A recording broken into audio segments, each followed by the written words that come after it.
The most ultimately righteous of all wars is a war with savages, though it is apt to be also the most terrible and inhuman.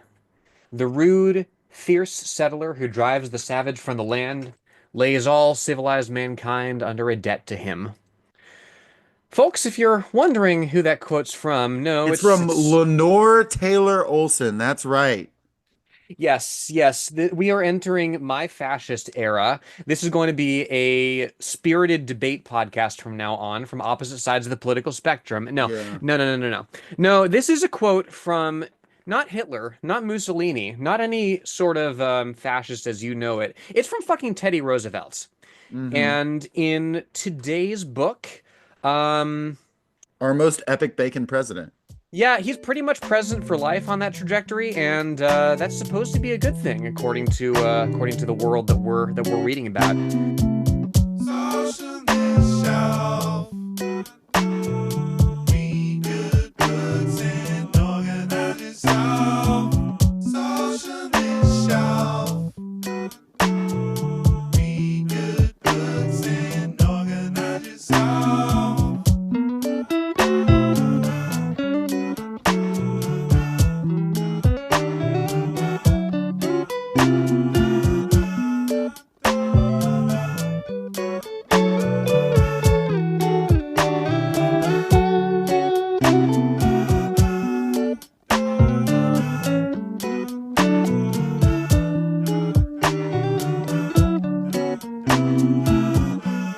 You're now listening to Socialist Shelf Radio. Welcome to the Socialist Shelf. And before we get into the crimes of Teddy Roosevelt and American Empire, we have a guest who knows quite a bit about the crimes of American Empire, a guest who probably needs no introduction, but we'll introduce him anyway. We kind of teased him last week on the show. Yeah, I'm Jacob, welcoming. you're. Can I just say you're a god at sending out emails to the craziest, most influential people and It, having it them was kind of respond. remarkable that we got this guy. I'm not gonna lie. Hmm. Yeah, Lenore, you want to introduce our guest here, or maybe he can just introduce himself. Yes, Vladimir Putin is my name. I, the president of the Russian Federation. Thank you, Jacob. Thank you, Lenore, for having me on your podcast. It's a pleasure to be here discussing literature with homosexual and transformers such as yourself. No, Well, well, no, that's no, me, folks. no. Lenore has become Putin. It's that thing of like you know the show Rama One Half where the guy gets splashed with cold water or whatever and becomes a chick. No. So I mean that happened to me IRL, but Okay, yeah. also like if I get splashed with a samovar of tea, I become Putin. That's So crazy. That would you be know, that would be a cool. It's like a cool little like a story. Like you're by day you're a transgender barista, podcaster, communist. By night, head of state for Russia. yeah. Sorry to all our Ukrainian listeners. Like there's a lot going on. It's bad. Sorry to all our listeners. This was not a good bit, but we no, I it was. love speaking of my work, I love getting asked for directions when I'm down at the food hall because I look queer enough to know to for people to look at me and be like, "Oh, she must be a barista." Ah, yeah. I like on the other hand, since I cut my hair, I pass very well for a good conservative young man. So that's been useful for me in its own right. I You was can asked if I was a infiltrate. soldier. I mean, in a I manner had of to cut. speaking, In a manner of speaking, if I in the am a People's soldier. Army, you're a soldier. I'm in the People's Army of Teddy Roosevelt under the new Progressive Republican Party. That's right. We're going to war against the Reich, folks, because I have to ask, were they calling it the Reich in World War One, or is this just a thing that they like added to make it more evil sounding? No, well, there's a little bit of both of that. I can tell you the reason that Nazi Germany called itself the Third Reich was because there was two before it. It was Right. the German Empire, which was invented in the 1870s, and then the Holy Roman Empire before that. And yeah, Sure. they called it the Reich because, you know, that's the word. It's just the word for empire. But there is also a little bit of embellishment that Stirling likes to do in his work, as we'll see. Lenore, have you seen that Kingsman prequel film, The King's Man? I have seen Only the clip that you're about to mention. I'm about to mention, Ryan, have you seen this clip that I'm referencing here? I have not. Okay, Ryan, you'll got to look it up at some point. But in The King's Man, which takes place in the same period, about the creation of like a sort of secret intelligence service inside Britain, but like cool and awesome. You have the evil version of the group in a post-credit scene do a like Avengers style post-credit scene reveal for Hitler, and I'm not kidding. That happens in the movie. They were like, I would like to introduce you to a man who's going to be very influential in the coming years. He has some interesting ideas of his own. Introduce yourself, and he steps out of the shadow, and he's got the mustache. He says, "The name's Adolf, Adolf Hitler," and that's the end of the movie. I'm not kidding. When Battlefield 1 was announced, the Battlefield game set during the First World War, like there was all kinds of like memes about it because obviously it's a very different era than they'd explored before. And somebody on fucking 4chan, I think, posted like speculation like, "Oh, like what if you play a German in the game and then like the final cutscene is like your German soldier like shaving in the mirror and there's only that little bit of his mustache left and he's like, "Huh. That's the type of shit that this happens in this book. I Yup." I I'm not just riffing on a random tangent. That's just the way this book is. Because we're talking an alternate history today. And I knew nothing about this book. This Black Chamber book. I'd heard the name S.M. Stirling before, reference to something else, but a different book series. But yeah, I don't know what I was expecting getting into this alternate history where Teddy Roosevelt becomes president of the United States, because that is again, that's the premise that Howard Taft I dies. was And about to say he's been president before. he's going to be president for a long time now, Lenore. He's And president right now. yeah, he is. Uh, Trump would like to. No, Trump actually doesn't fuck with Teddy. He fucks with McKinley. Have you heard that? He recently was talking about how much he loves William McKinley, and it's like, who told Donald Trump about William McKinley? Is that just like because they renamed Denali to Mount McKinley? Is It's he just thinking probably about that? it's probably whoever like told him about like McKinley and to rename it. But Trump was like, McKinley, one of our greatest presidents. You don't hear about him, folks, but it's McKinley. It's like I just want to be like, there's some like aide out there who just tells Trump about historical things and like gets him into them. Trump It's got on a Wikipedia dive. it's called Fox News and the Drudge Report. He wakes up every morning. He scrolls down far enough to find something that manages to pierce through all the Diet Coke surrounding his brain, and then that's his only thing he can think about for like the next week. I mean, like that's relatable somewhat, but it's not Drudge Report. But like, you have the Diet Coke fueled haze, and you just find something you fixate on. But like when I do that, I'm not doing it like, wielding state powers. So like, who cares? But yeah, no. But Teddy Roosevelt, we're in the Teddy Roosevelt Imperium in this book, folks. Basically, Howard Taft has a stroke, dies. Teddy wins the presidency when he ran that third term, that Bull Moose run. And he basically becomes the head of the Progressive Republican Party, is what they call it. And he essentially just has this universal mandate to kick ass and take names. And the Teddy Roosevelt of memes, like the Teddy Roosevelt of like 2010, like cracked.com, like every year doing a tribute to Teddy Roosevelt. Like, this is the most ass kicking, rootin' tootin' guy you ever heard of. Like, that guy is president now. And he's doing some really cool shit, like giving full rights to women. The women didn't fight for it. Teddy passed it down from on high. He's doing really good thing. So like making Mexico into a protectorate, which is seen as historically progressive in this book. Um, he's doing, and then he does some, some actual good social programs that like it's talking about, ones that he maybe, I would argue he had no intention of doing, but in this universe he does. And he's getting ready to square off with World War One in a version of Germany that's like way more technologically advanced and like ready to basically he's ready to square off against World War One from that Wonder Woman movie that came out a few years ago. It's not like the actual Germany World War One. It's Germany with the like Dr. with like Poison. yeah, Dr. Poison and like Ares. Can I just say Elena Anaya as Dr. Poison in that movie, criminally underused. It's He makes it all fascinating. worth it.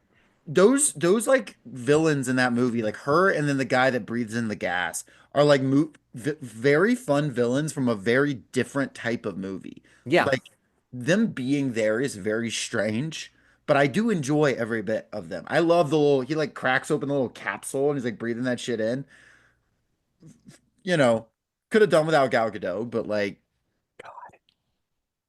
then the sequel was like abysmal. Did you see the one? Never mind. I'm on tangents tonight, folks. You really don't want to talk about this book. I really don't want to talk about this book. I do Jacob, want to talk Jacob, about if you don't talk about this book, you're going in the chamber. the Chamber of Secrets, maybe. No, not yet. The look, I'll say is the Wonder Woman sequel film has Pedro Pascal sort of doing a Trump thing as the villain. It's I very think weird. it's funny. It's very weird.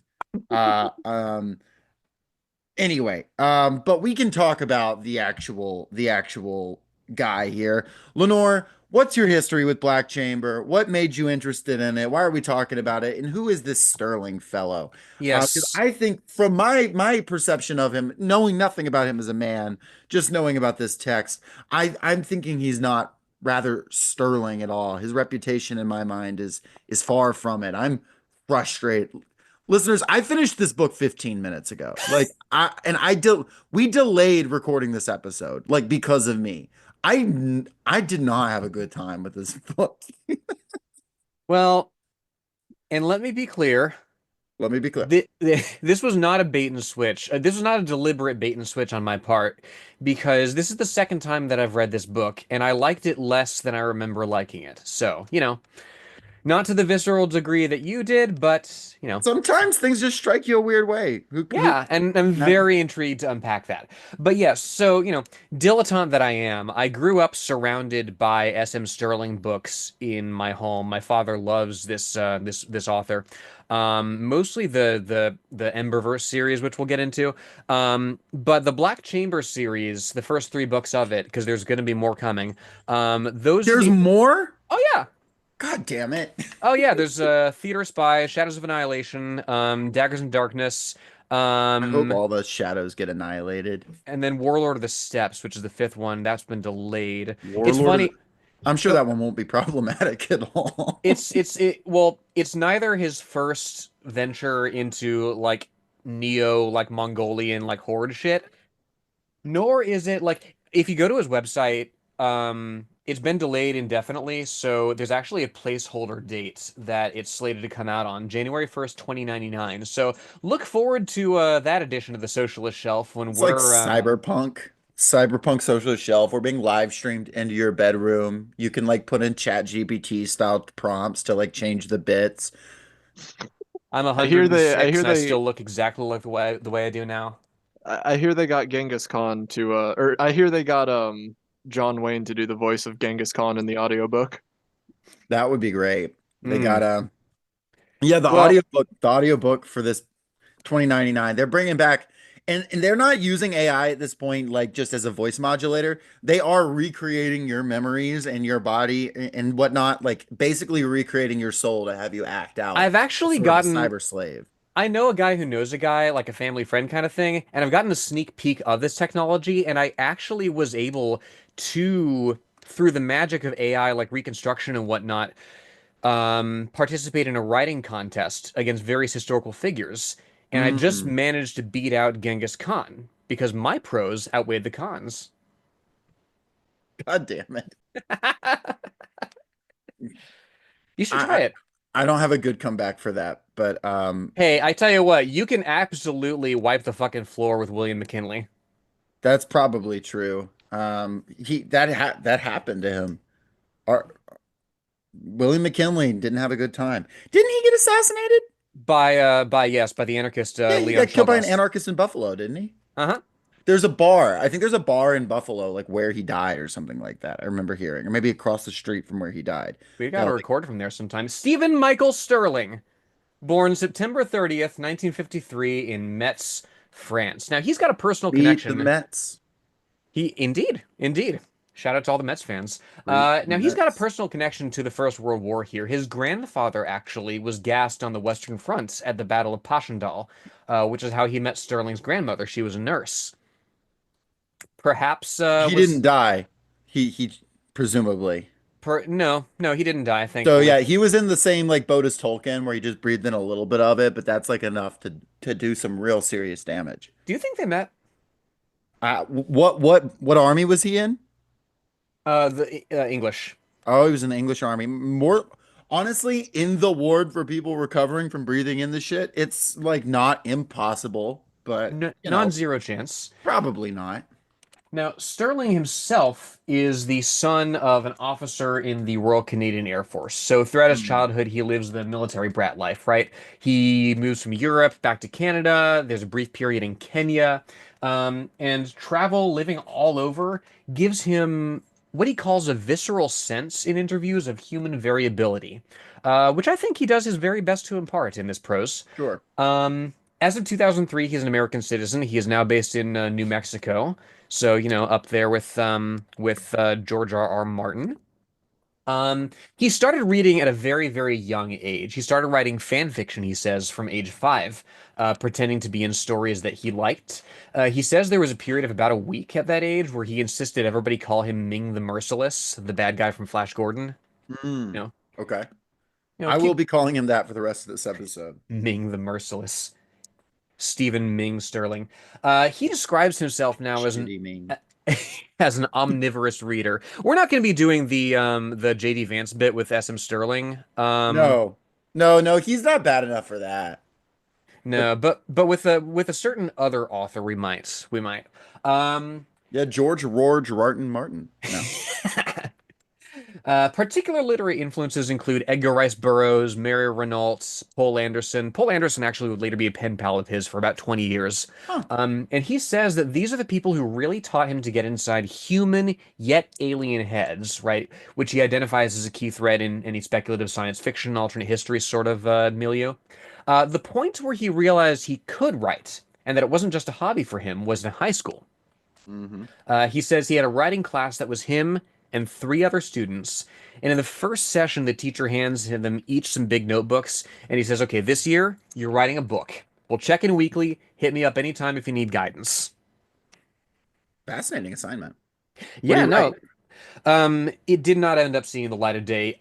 All he says about it in the interviews I could find is, I wrote a novel. It was a terrible novel, but it got better as it went along. At that point, I realized I can do this.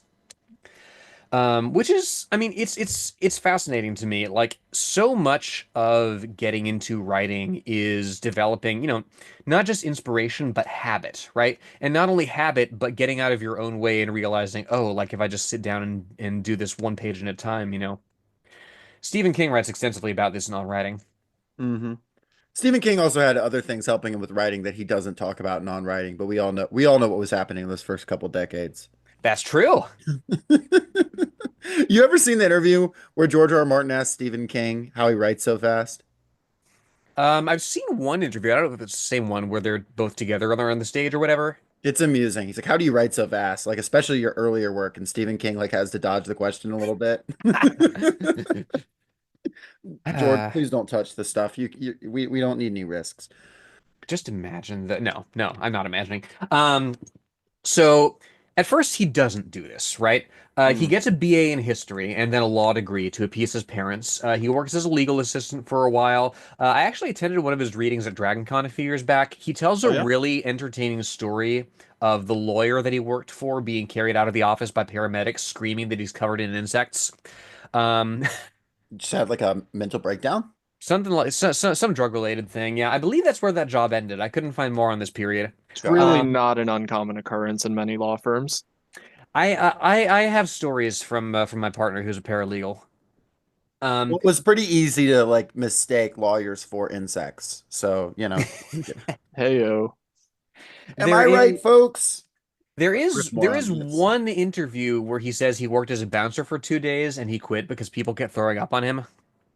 yeah, that'll happen. hmm So after what he describes as the usual period of poverty and odd, wait a minute, bouncer. Do you think Pope I hardly know her. Francis Pope Francis was a bouncer? Was he? Do you for a while, I yeah. think he knew Pope Francis. I think that's almost for sure a thing that happened. This is going to be just Is that how Pope Francis got pneumonia? Is he breathed in a little bit of the gas? that could very well be.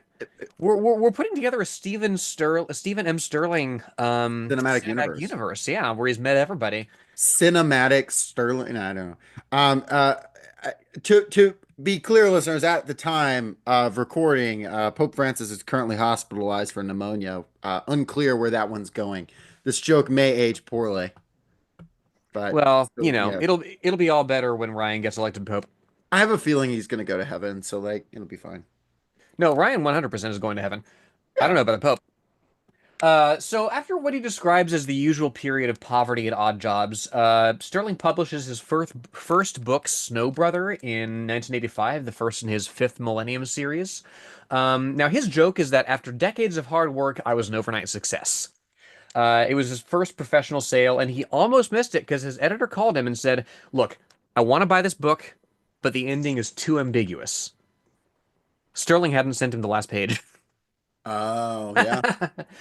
So, that got I'm working on a joke like Snow Brother, Oh Brother, but I don't quite have anything. But construct something, it'll folks. come to you. We'll put it on the shelf. The shelf will be our repository for all the bits that we can't quite make work in the episodes, but they come to Yeah. us like retroactively. Hmm. Um, so he takes off. In 1988, he becomes a full-time writer. He marries his wife that same year. They met at Baltimore Worldcon earlier in the 80s when he gotten locked out of his room, and he had to pass the time in the video room watching Space Battleship Yamato over and over. Cool. That same year, he writes Marching Through Georgia, which is the first in his Draca series. And I know I've mentioned this on the pod before. It's the one about super apartheid South Africa. And why are they marching through Georgia? So Georgia, as in like Caucasian Georgia, right? Why is South Africa marching through Georgia? So this is probably his most famous series before the Nantucket books in the late 90s. He's described it as an alternate history where everything that could go wrong did. In particular, the focus is on a white supremacist slaver empire centered on the Cape Colony in South Africa. Okay. And that comes about through a series of exoduses of history's biggest losers, right? British loyalists from the American War of Independence, dispossessed French nobles from their revolution, Confederate veterans, you name it. And they build this white supremacist, brutal slaver empire that has full gender equality, weirdly. And they Okay. just keep going and they just kind of never stop. How does that resolve itself? Well, they win. Oh, bummer. They take to the stars and they genetically engineer this like slave race. It's and full disclosure, I have only read a little bit of Marching Through Georgia, and Sterling maintains that he doesn't like these guys, but like I'm sorry, you have to kind of accept if you're going to write a book like this that people are going to side eye you, right? Sure. Just for your curiosity about how an empire comes about that fights an alliance of the United States and Germany and develops a genetically engineered slave race. Well, the second book, incidentally, Under the Yoke, was his first award nomination Okay. for a Prometheus for Best Libertarian Sci-Fi Novel. Oh. Oh God.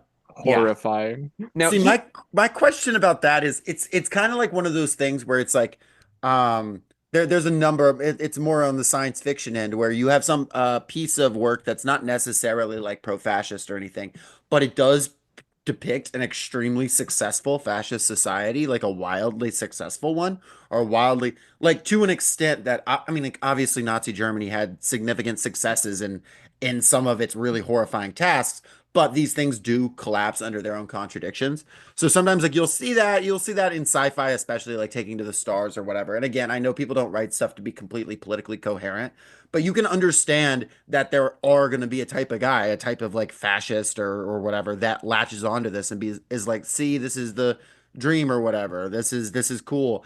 Again, I'm not calling S.M. Sterling a fascist or anything. I don't know the guy. But it is I can when I was reading a little bit up on it, I remember reading this and being like, huh, that's a little weird. And it's like I'm not like my fears around that aren't allayed by like how he writes about like the progressive intervention and taking over Mexico in yeah. 2018, because this book we're talking about is just a few years old. And I do genuinely want to on the shelf. I did just pick up the Draco books the other day. I do genuinely want to unpack them a little bit outside of the context of this specific of the podcast, like on the Yeah, I would shelf. love that. Love that. Um, And then I don't have to read those books. I can just read your thing on it. exactly. So I don't Now have to I mean, deal he with it. does seem like a liberal kind of guy, capital L liberal, who has some Mhm. weird prejudices and fixations in an otherwise progressive-ish worldview, and just puts his foot in his mouth therewith. He's banned from the alternatehistory.com forums as of 2007 for a pretty good reason. I won't get into it here. Um, Wait a second. Sorry. That kind of fucking rules, actually.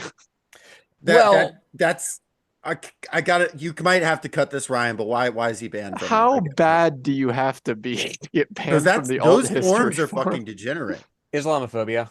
Huh, gotcha. Well, He that he seems like it's relevant to the his episode though. his defenders say that he got baited into saying if I could push a button to remove all male Muslims from the world, I could. And then Ah, he later went back and he said, "Well, I just meant jihadists," but they all that's fucking say that. it's a bad thing to say. You don't I don't buy the whole baiting thing. You don't have to say that shit. Yeah, no, said what you said, buddy. Gotta own it. Mhm. Now, Yeah. so yeah, he frames like it's weird. Like Island in the Sea of Time almost actually didn't come out because his publisher thought that readers wouldn't identify with one of the main characters who was a queer black woman. He pulled the book, he paid back the advance, and he shopped around to find a publisher who didn't have this problem, right? Now, Oh. he frames this as a ridiculous quibble to have about something he considered his best work to date, you know.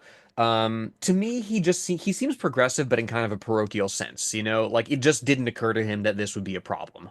And when I was reading this book, I'm like when I'm reading this book, and we'll get into it, like reading about the like full gender equality installed in Mexico after it's been like conquered. There is a very like that an unironic version of that image of the like gay flag on the side of the plane, or the like classic, they say a woman will be the fighter pilot next time. Big vibes of that going on here. There's a lot of thirsting over Alice Roosevelt in this book that seems to lean in that trajectory. Yeah. More recently, in the late 90s, he wrote the Nantucket trilogy, the Emberverse series the following decade. That's the one where he explores the citizens of Nantucket rebuilding modern society after the whole island is transported back to the Bronze Age. Uh, that Interesting. that same event precipitates the beginning of his Emberverse books, in which the laws of thermodynamics are altered, such as that technology above like simple steam engines doesn't work. No electricity, no internal combustion. The world's picking up and carrying on. That's Uh, kind of interesting. it is, and Jacob, you might appreciate this.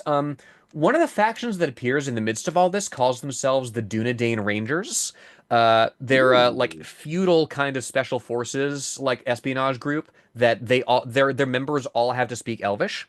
I see. There's another group that adopts the Eye of Sauron as its insignia. Now, it's Emberverse that finally gains him mainstream attention. It would eventually produce his first New York Times bestseller, 2009's The Sword of the Lady. Um, Awards wise, he's less decorated than some of our others that we visited. He picks up nominations throughout the 90s and 2000s for Nebulas, Hugos, Sideweises, Promethei. His first win is in 2011 for A Taint in the Blood, his first foray into vampire urban fantasy. But he's in it for love of the game, right? He's very, very prolific. His career spans 40 years. He's written almost 60 books. And Jacob, these are dense books, as you can attest. Yeah, I mean, this is the only one I've read, but yeah, this one, I feel denser for having read it. It is also his second award win, a This Dragon one, Award in 2019 for Best Alternate History for today's book, Black Chamber. mm, don't know about that.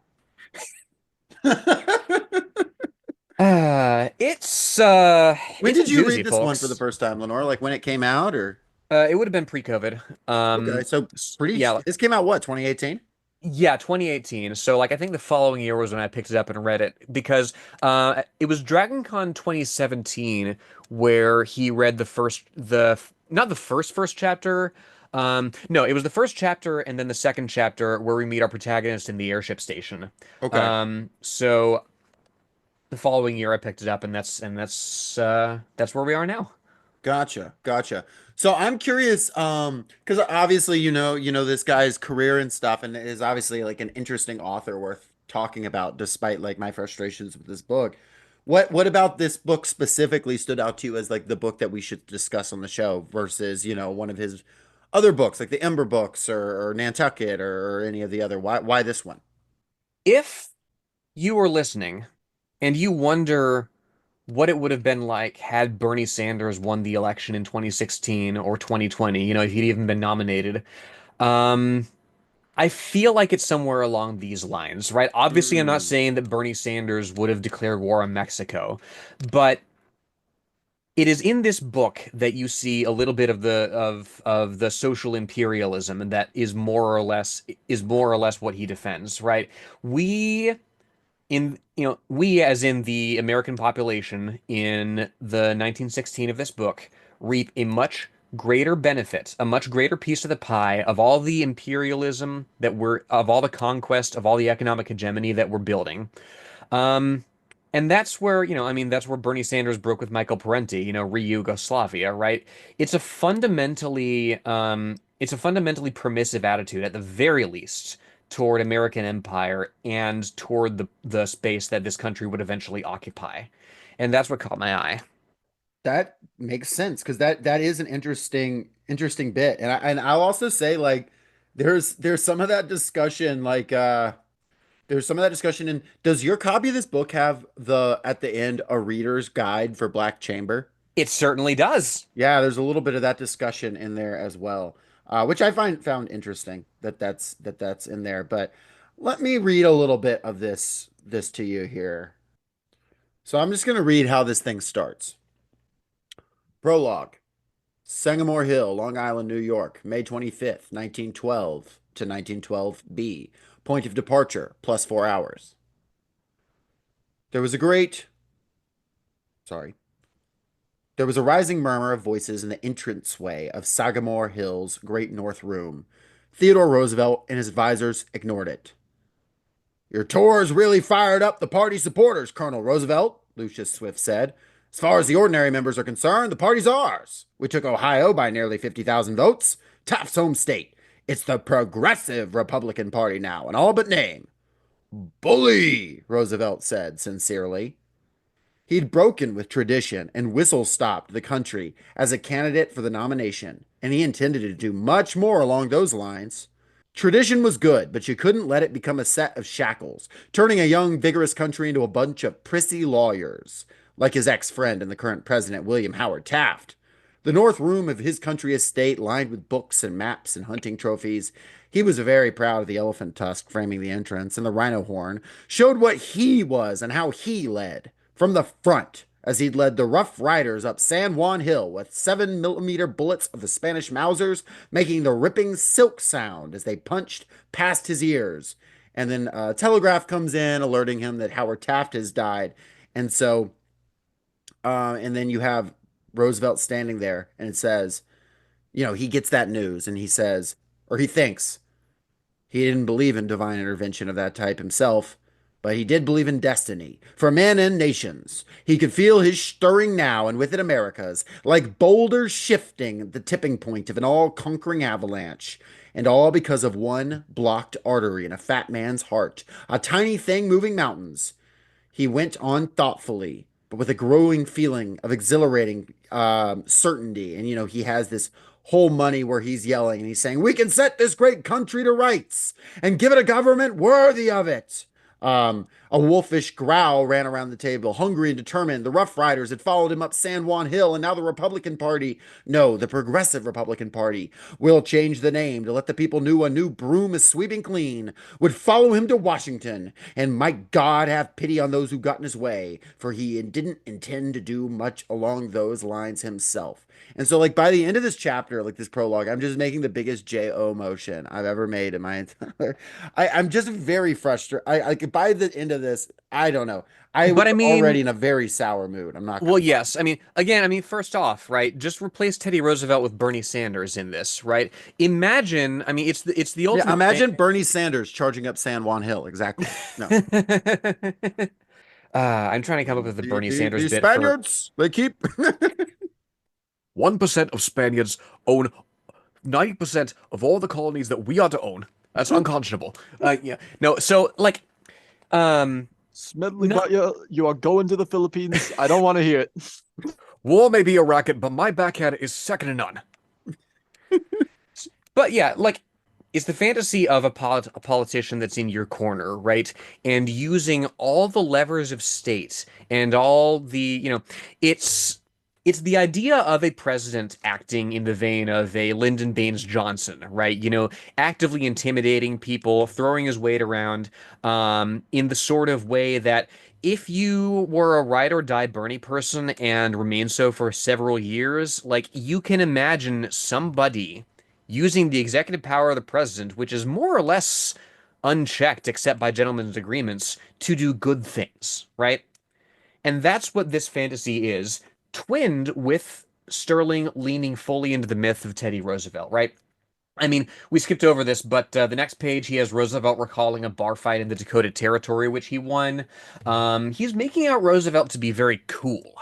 Yes. And in the same breath, he's also leaning into the Jacob, I'm sorry, the historical myth of Taft getting stuck in a bathtub, Yeah, right? I do hate that that's a myth. When I found that out, that sucked to hear. Uh, I was real excited about the bathtub thing. you see, Jacob, your President Taft did not actually get stuck in a bathtub. Get out of here, Putin. He keeps wandering his way back in. Apologies, folks. He'll Lenore, you're he'll not supposed to turn into Putin until midnight. We've got 30 minutes. Okay, we'll make it quick. But yeah, like a few pages on from that, right? That quote that he has from Otto von Bismarck about a special providence of God protecting drunkards and small children in the United States of America. There is no evidence that he ever said this either. But that's the thing, right? He is leaning into historical. This is why I call this a very Reddit book, right? Because it Hmm. relies on the sort of pop history understanding of history, right? Stuff that's common knowledge that makes really good factoids and stories, but doesn't actually hold up to a larger analysis, a deeper analysis of the period. Sure. So, but like what we end up seeing here is Roosevelt says, fuck it, I'm going after the banks. I'm getting equal rights for all women. I'm pursuing rights for racial minorities. And I'm Nationalizing the railroads. Yeah, I'm nationalizing the railroads. We're getting like a government, like basically like an early, like basically Medicare for all who want it type buy-in plan, all kinds of things, big jobs programs. We're enforcing civil rights in like government jobs. And we are notably, you know, because Pancha Villa is causing all kinds of problems. Sorry, we're turning Mexico into a protectorate. And it takes great pains in this book to explain that the regions of Mexico that are controlled by the Mexican nationalists, they're actually much worse to live in than the paradise that Teddy Roosevelt is constructing for the Mexican people. Um, Especially if you descend from wealthy Cuban landowners like our yes, protagonist. like our protagonist, whose name is Luz. Luz O'Malley Arostegui. She is descended She's from, a baddie for real, and it wants you to remember that. It for wants you real, at for all real. times to be remembering that she's a baddie. She's a polyglot. She knows like all the ins and outs of culture and clothing and accents at the age of what, 25? She's a polyglot and probably just poly, period. Yes. That's true. That's true. Yeah, she's descended from Cuban sugar barons, so slavers. And this is where we meet her right after the bit about Roosevelt picking up the pieces of Taft's death. We skip 4 years to September 1st, 1916 B. Uh, Mhm. Dock 1, Manhattan Airship Harbor. And that right away twigs you to something because there's more airships. Oh yeah, we're in the Zeppelin timeline here, at least for now. There a lot Mm. of Zeppelins are gonna blow up at the end of this book. Yeah, that's interesting to me, right? For all the points of departure and differences, events do conspire to sort of lead us to some of the same things that happened to us IRL, right? Like Zeppelins there was a lot more of them, and then they were on their way out for various reasons of impracticality. Mm. Well, but Luz, she is a agent of the Black Chamber, which is sort of a proto CIA type thing, and she's joined this organization after her father and mother were killed by Mexican nationalist rebels, who were basically like it seems trying to like nationalize land and like seize land from like like wealthy Based. landowners. The mom is, like we said, the daughter of Cuban landowners and slavers. The dad is a rough rider and a civil engineer. Um, and yeah, she saw like Pancho Villa's men kill her parents, and so she like swore to become the greatest CIA agent of all time. And so she becomes she becomes the American James Bond, but a woman and also bisexual and with a foot fetish, which is I was gonna interesting. wait to bring that up. It's just a thing that's in there. Not important. It's just interesting. the details he chooses to include because he doesn't like to give her much character outside of that kind of thing. Well, Um, a lot of her character is in observing the world around her and in interacting with and manipulating it, right? There's a, let me see. Yeah, here we go.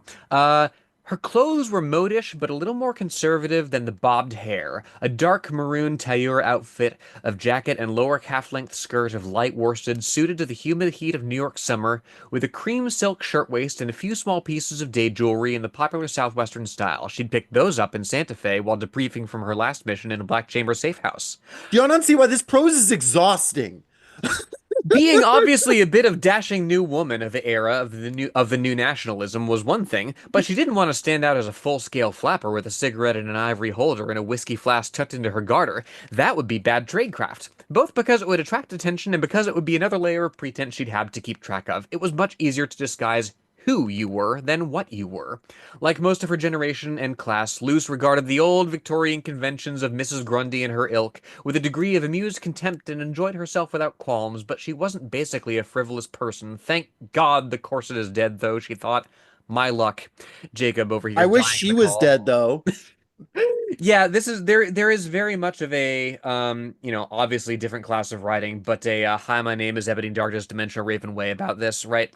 Um like and there is stuff in here that is interesting. Like he's got serious attention to fashion, which he uses to comment on the effort that goes into blending in, right? The effort that goes into looking effortlessly like you belong. Fine.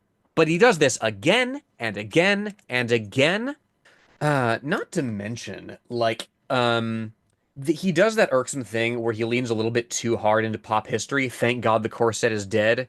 Like, eh, you know, um, say what you will about about fashion and expectations of how women were supposed to look in this or that era. Like there were corsets that you could comfortably wear that women made. There were adaptations to a patriarchal paradigm that people made. You know, it wasn't all like faceless men creating like whalebone corsets for people to suffer in. I just like also want to note, like, because in this first scene, it was this. So the prologue of the book made me politically frustrated, but I was like, okay, this is readable, and it's here in this chapter. So you have this, she's getting on, and then you have the ticketing officer, right? I'm just want to read a little more quotes here. You're traveling alone, then, Miss Carmody, the ticketing officer said, grizzled brows rising on the face like the map of Ireland. And then we go, because we had enough scene.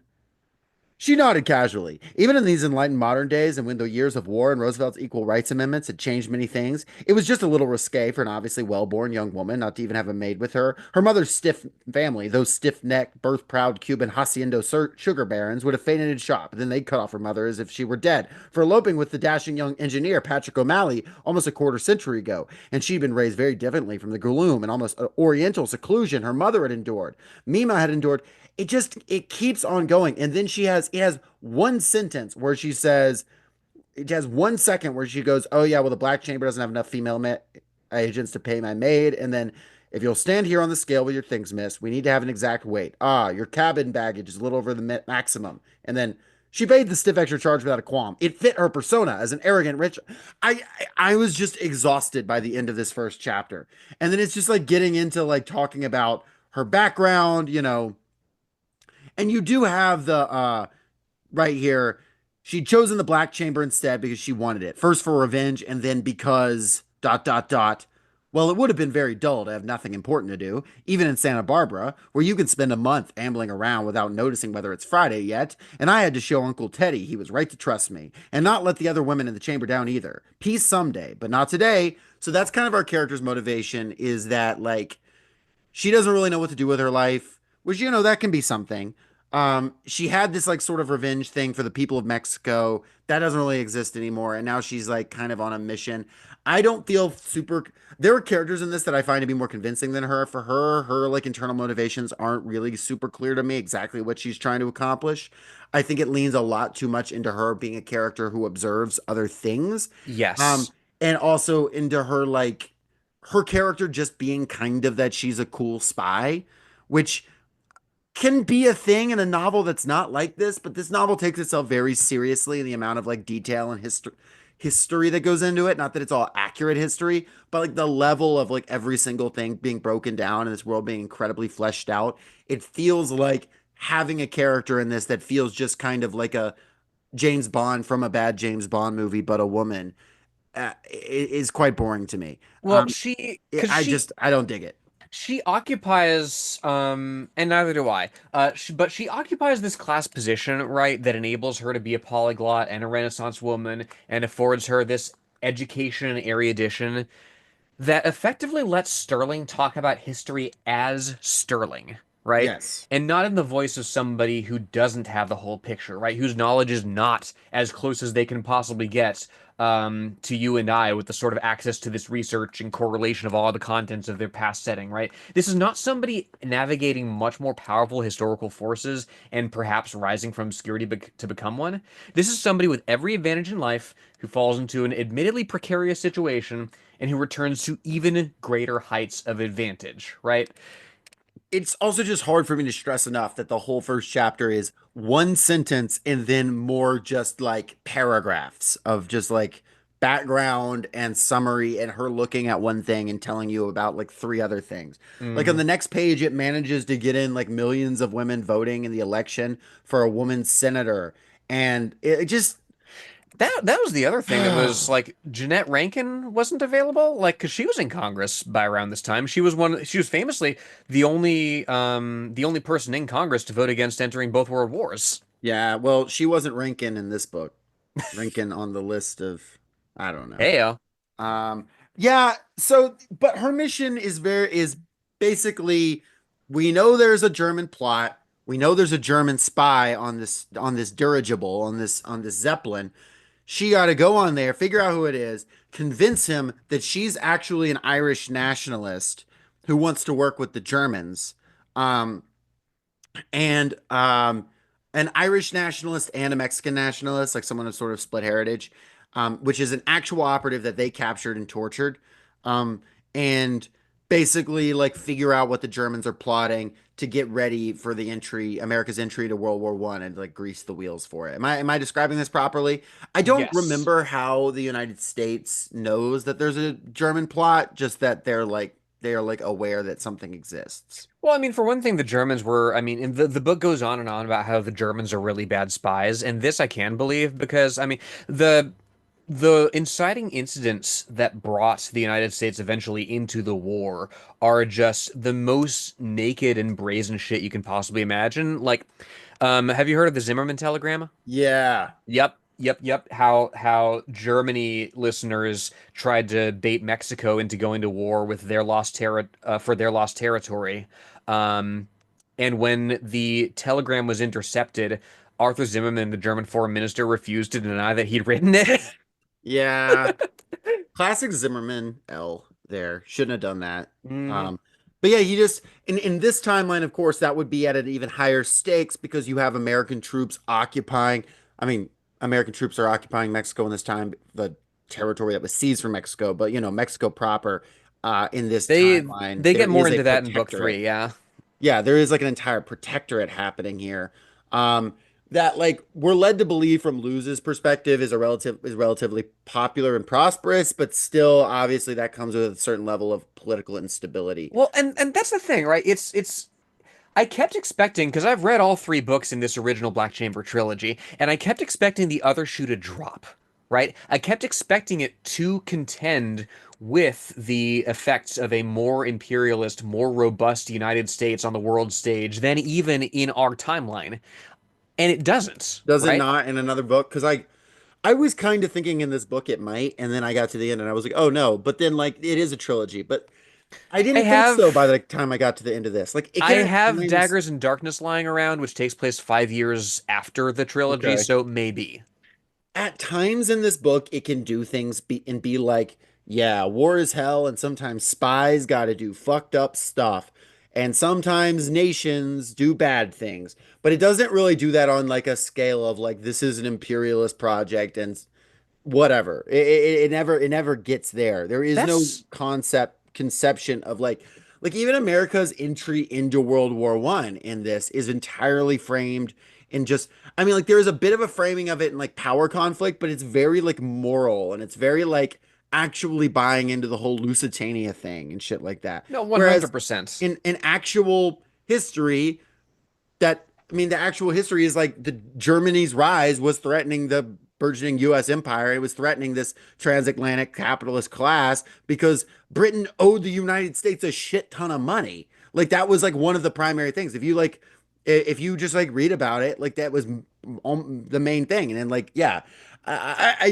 this did lead me in some like directions of some like more questions I found more interesting than the Teddy Roosevelt one, which is like what how World War One would have gone if like United States hadn't joined it, questions like that.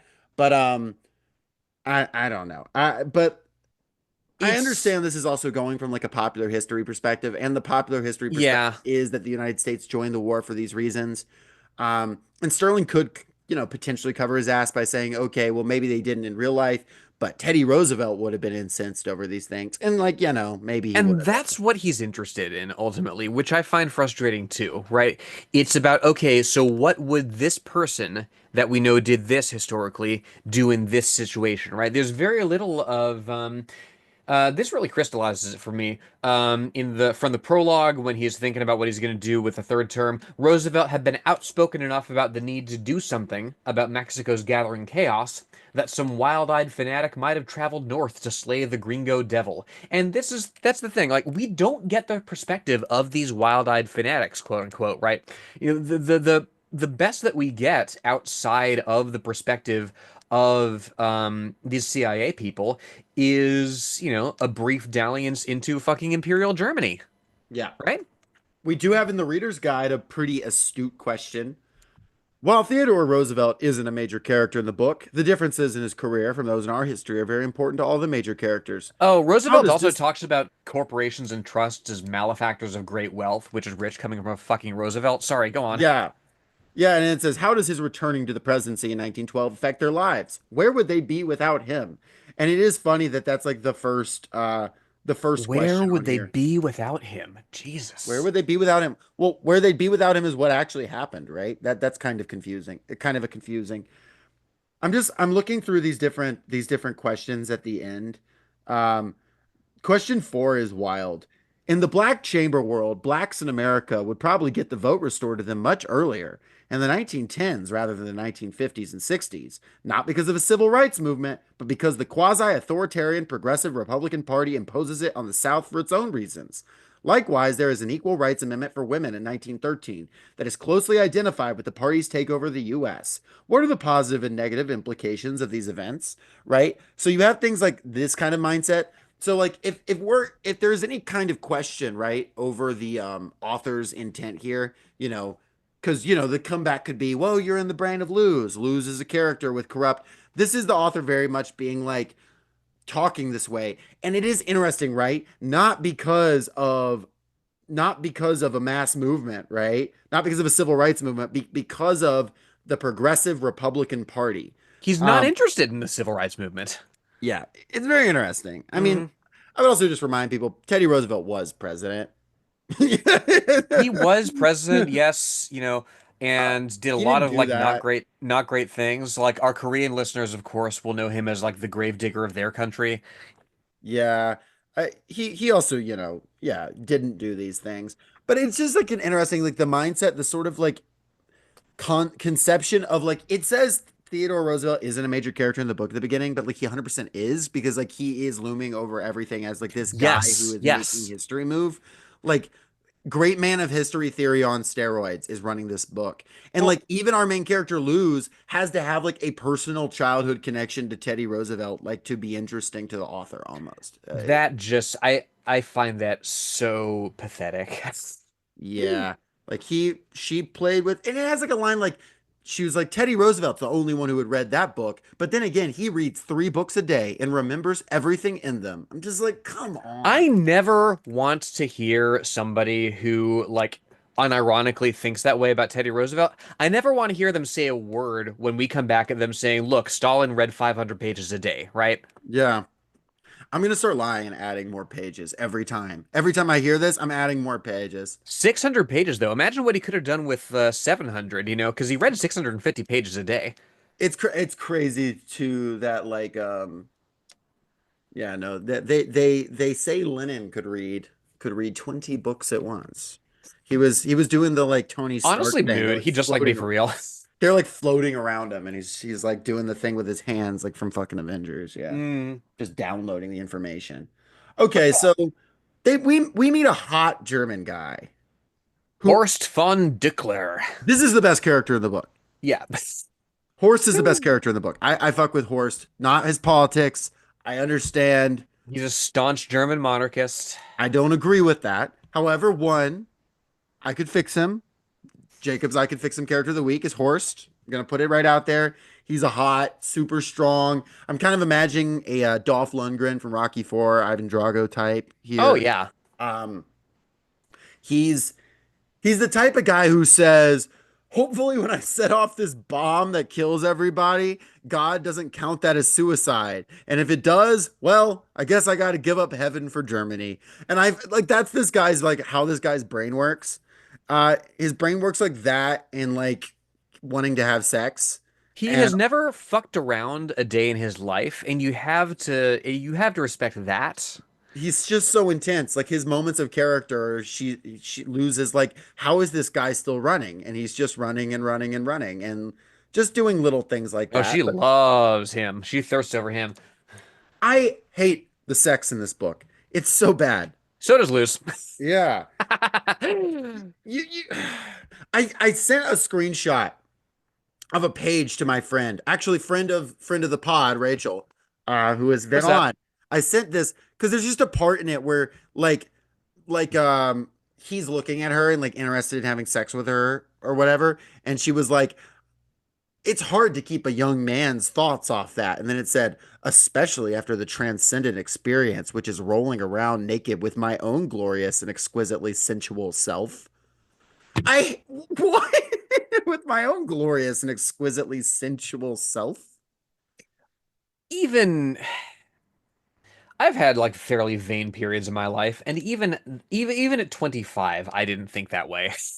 Well, it's not even that it's just vain. It's just it's not how people act and think and just the whole thing is just I don't know. Like the whole like her whole like approach to sex too in it is just very I don't know. It's just very like, oh, we have a female spy. We're gonna make her do like seduction stuff. But like, I don't know. I find the like sexual bits that she has with the other woman she meets later to be a little more feel a little more real.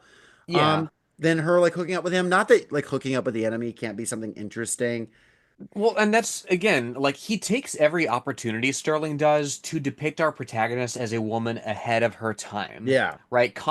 He comments loftily on like prevailing fashions and prejudices from a perspective very much like yours or mine here in the 21st century, right? And this is to not suggest that all women went along with these norms, but like this is somebody whose preferences and prejudices are thoroughly 21st century, right?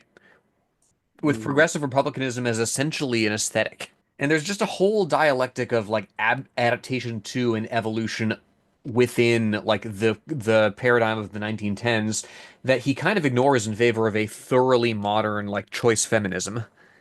Yeah, well, what about this line? Men, she exclaimed, get your mind on business and your eyes off Miss Chichis. Oh yeah, like A good she's line. so at some point on the airship voyage, there are a couple of British spies that attack her because they think she's the Irish nationalist. And she beats them up like right after she's finished banging Horst while she's stark naked, which, like Sterling's hobby is martial arts. Like he's good at writing action. But I his action is like good in the sense that I definitely am following everything. I think I actually think this scene is quite well done. If you want to read anything from it, you can. But like I think it's well done. I think there's some like later action where like where she's like, climbing and stuff where it's like gets like kind of laboriously long. see, I But it liked the is climbing bit. oh yeah. We can get to it in a second. But like she's just like I don't know, but I also still am like kind of rolling my eyes a little bit of like, oh, there's like the scene where like she gets out of bed and she like turns around so like her boobs and ass are sticking at him, and then she does the naked fight, and then she says, get your eyes off Miss Chi-Chi's, and like it's just I'm just kind of by the end of the Yeah, scene, like here we I go. don't know. I'm like just a little exhausted with it all. Let's see. The meaty thud of impact shocked back through her pelvis and into the leg, driving her down a bit into a one-legged crouch. Narayan came up on tiptoe, breath wheezing out of the wide O of his mouth in a squeal of agony. Luz twisted at his arm, which didn't resist much now that it was dislocated. That let her hand with both feet planted wide in a kibadachi, a horse stance.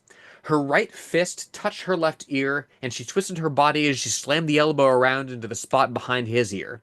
That hurt her elbow and made her hand tingle, and the turban blocked it slightly, but the big Indian abruptly lost all interest in the fight and collapsed to the floor.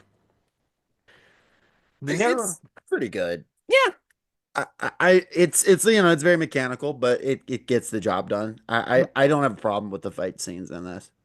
I actually like it reminds me a little bit of have you ever read The Shadow over Innsmouth? Mm-hmm. Yeah. Yeah, you remember how like H.P. Lovecraft wrote the chase scene through the hotel, right? He himself didn't think that he was very good at writing action, but that story puts the lie to it, right? And this is and of course Lovecraft was not a martial artist, but like this is Okay, somebody Chris. writing very much out of their primary comfort zone, I would say, which is, you know, all the stuff you can look up in a book. Well, they so that's but these spies that they take down on the Zeppelin are like the first of many spies that through the book that like she's gonna have to take down that are like ostensibly on her side, like British or French spies and soldiers that she's gonna have to kill kind of for the greater good. Um, which, part of that like CIA like, you know, is a bad person, but she gets the job done type thing that you kind of have to have in a spy thriller. Not that, that isn't a real thing that happens. Um, it is very like what's the thing from? It's like the only thing between good people and bad people, or like an even badder motherfucker that stands in the door. Like it's a little like that. I can forgive a thriller a little bit of that type of energy. What I don't forgive it is this conversation that they're having about Mexico, right?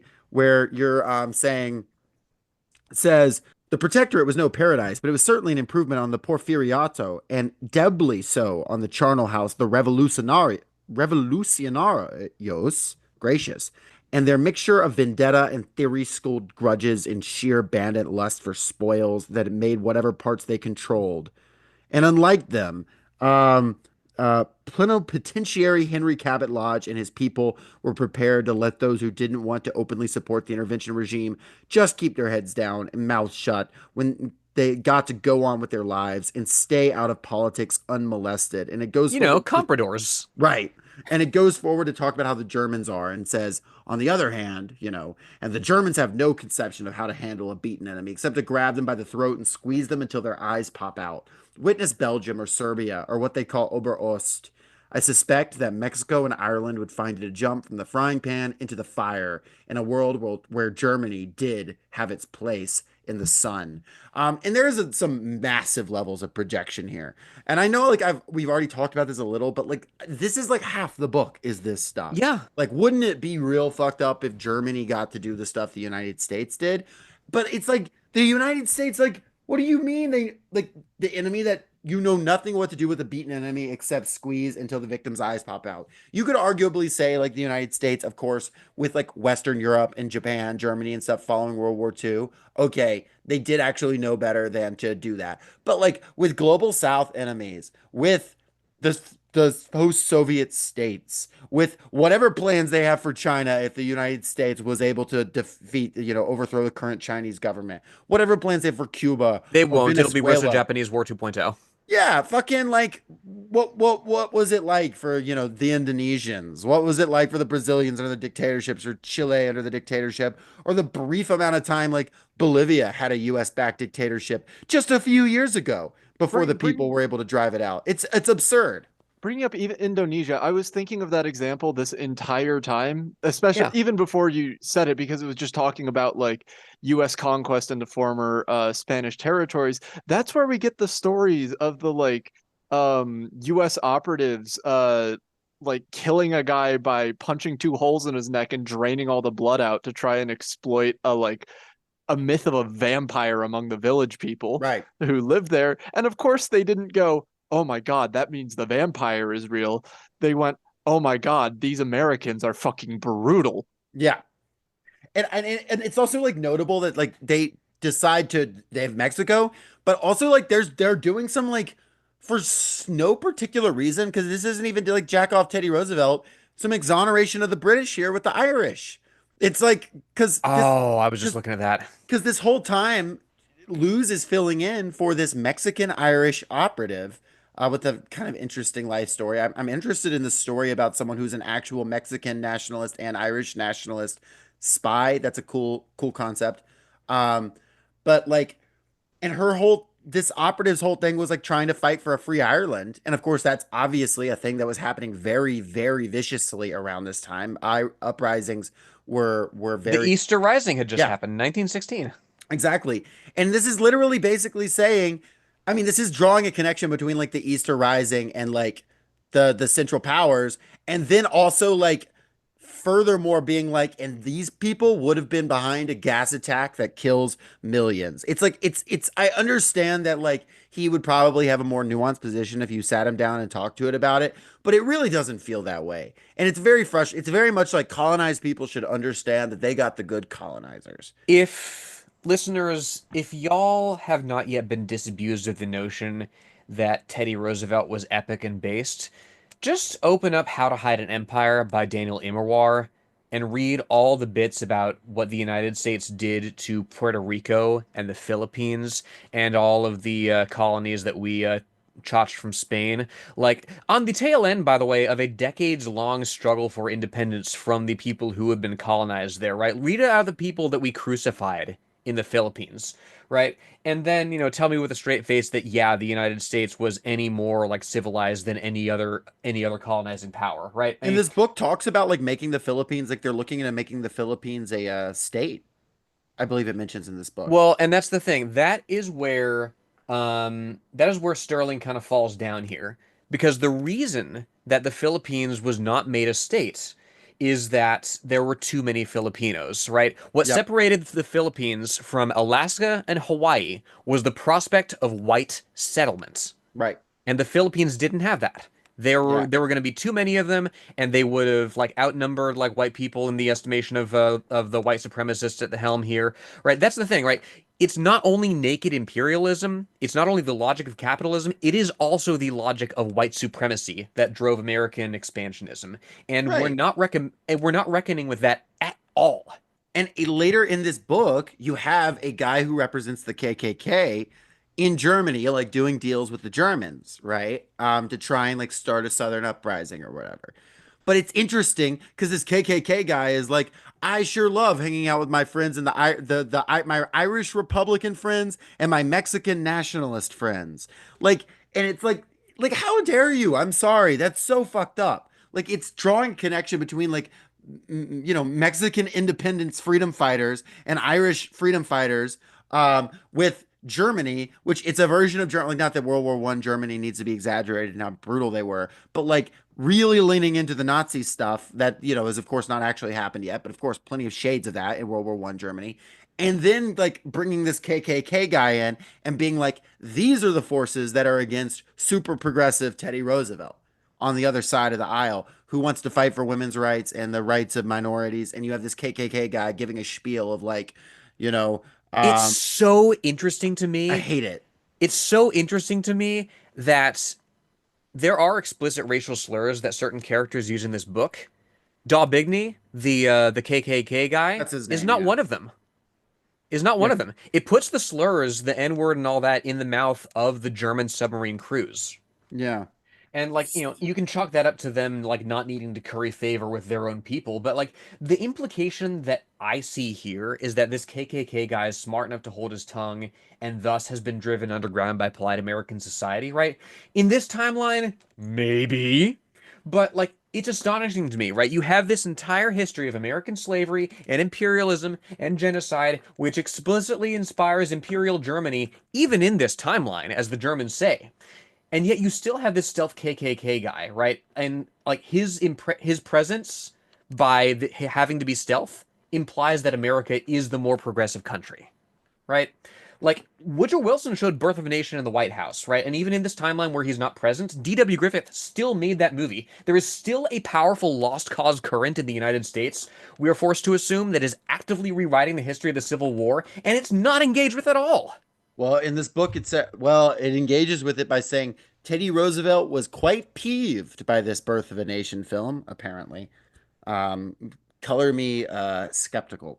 Again, I'm sorry. Like I'm not particularly interested in what your historical Blorbo thinks about this movie. Yeah, yeah. Ah, but Um, but what your historical Blorbo does think is that Germany is up to no good.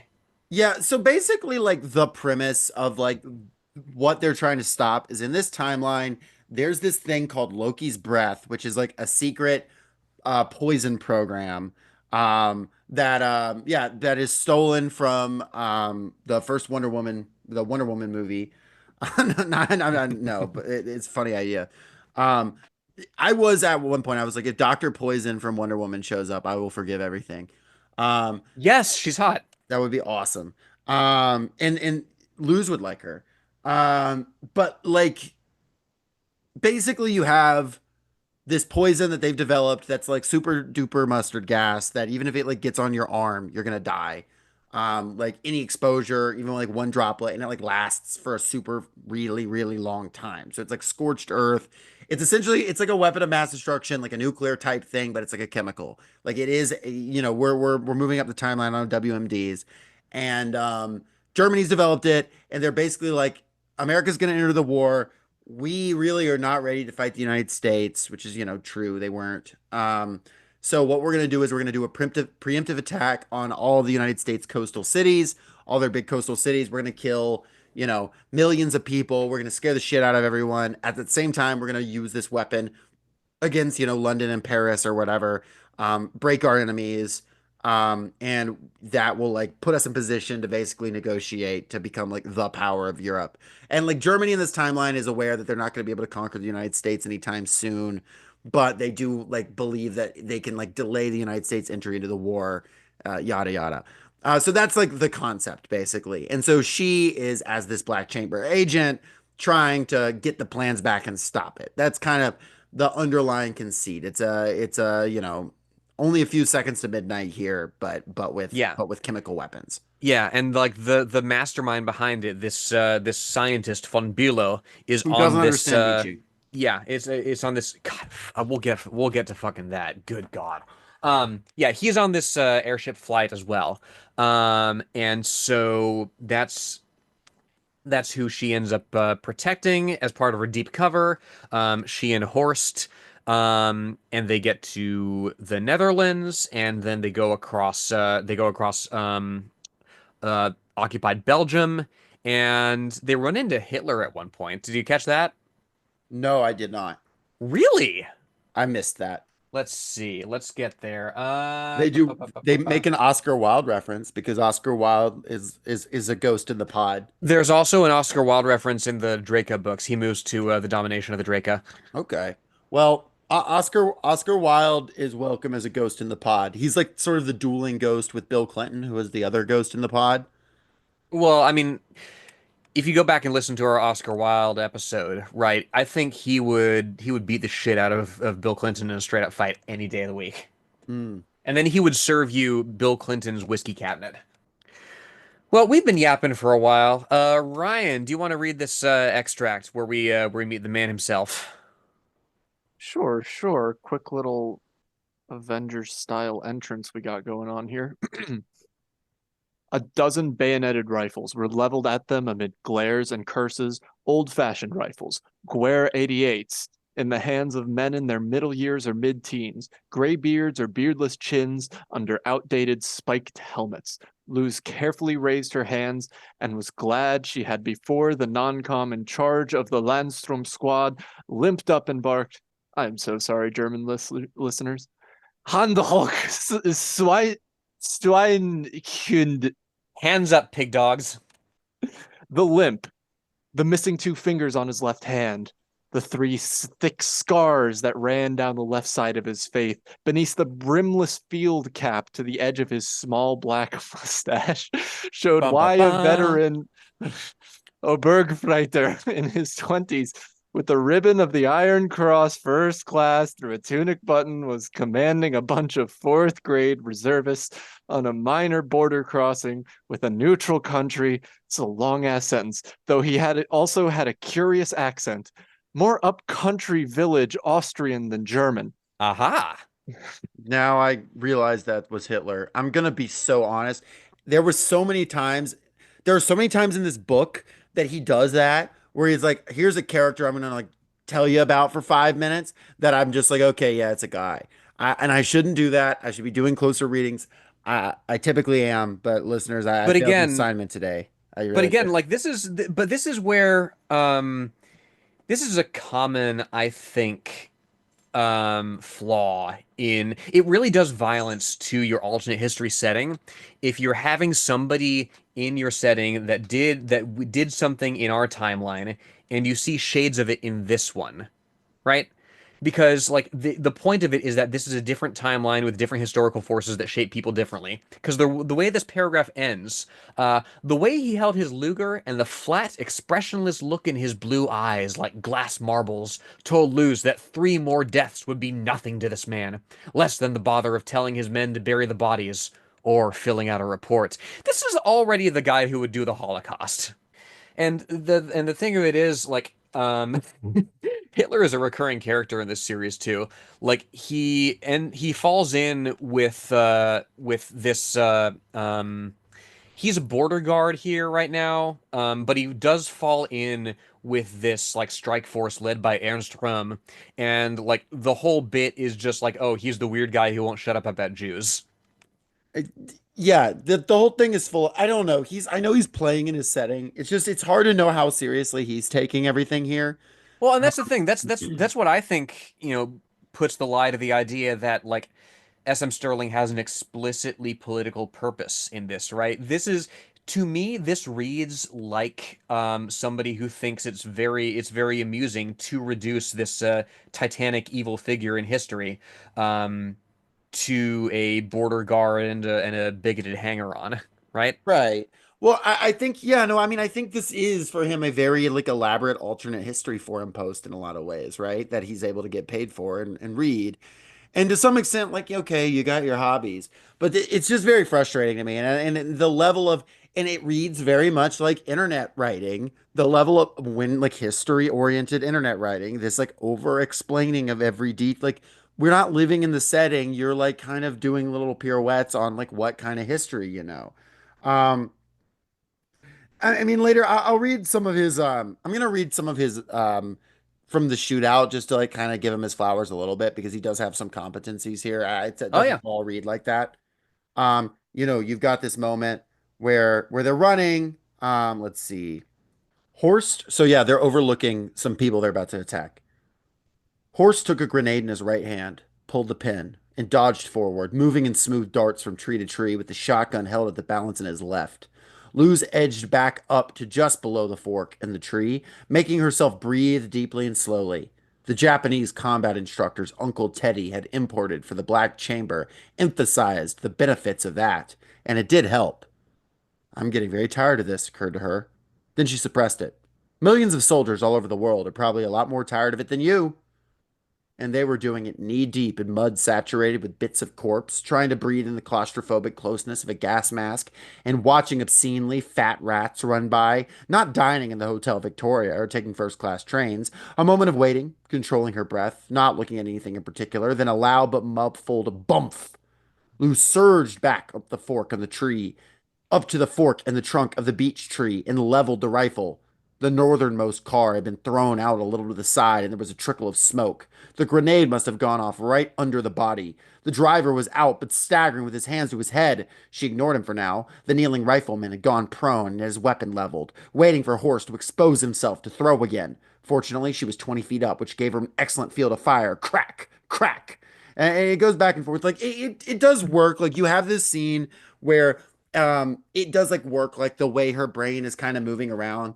You still see his tendency to pull in things from other things like, oh, the Japanese instructors, and oh, the world war and the gas mask. I think in a scene like this with this kind of heavy action, though, you see it being more functional because you have the Yes. brain of this very intelligent person who actually does. Because, like, think about, like, listener, if you've ever been in a fight or a very physically, like, tense situation, actually, it's like not true necessarily that your brain goes empty all the time. Sometimes, like, really weird and random details do pop into your brain, especially if you have like a moment to consider a like tense situation you're in.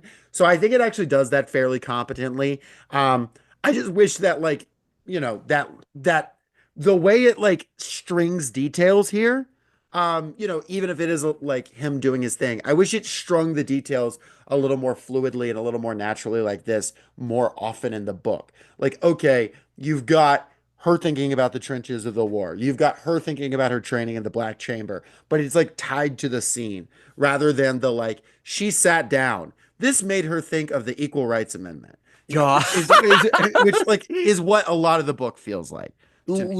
Literally, there is so much of that. Like his, you're absolutely right, Jacob. His descriptions in service of what people are doing do much less violence to the immersion than what we hear secondhand about like shit like the fucking Panama Pacific Exposition where they talk about how cool the electric lights and the wheelchairs are.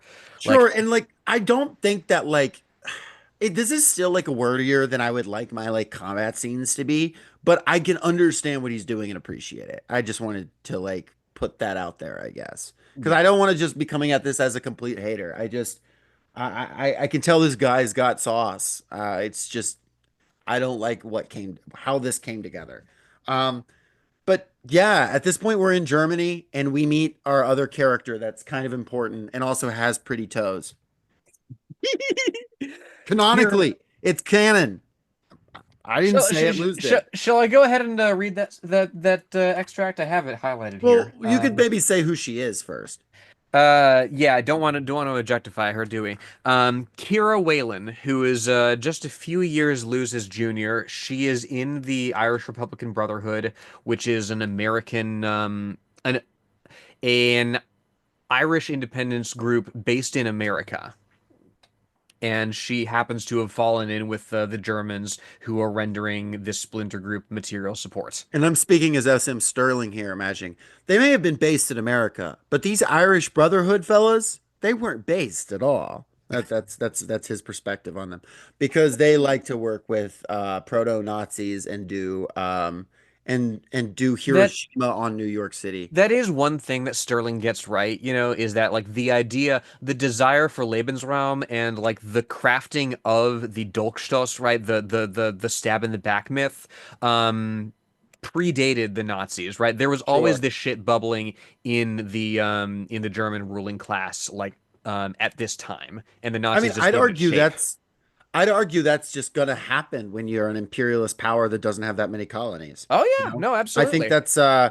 I think that there is like that's just that's there's nothing specifically German about that. That is just like where are you gonna send your guys? Right. Um, That's just who happened to play out that particular historical beat. Yeah, no, That's why I like the absolutely. best character, Horst, in one of the only moments where there's like a character that's like influenced by anything is like, yeah, millions of like great German workers have gone to go work in fucking America because we have no opportunity for them here. That sucks, right? And then he's like, that's why we've got to create new frontiers for them, for our people to fight for. And it's horrible and it's awful and but it's a character and you see how he thinks that and how he Right. got to that conclusion and you also see as this sort of petty, like nobility, rising bourgeoisie type, why he is incentivized to think that.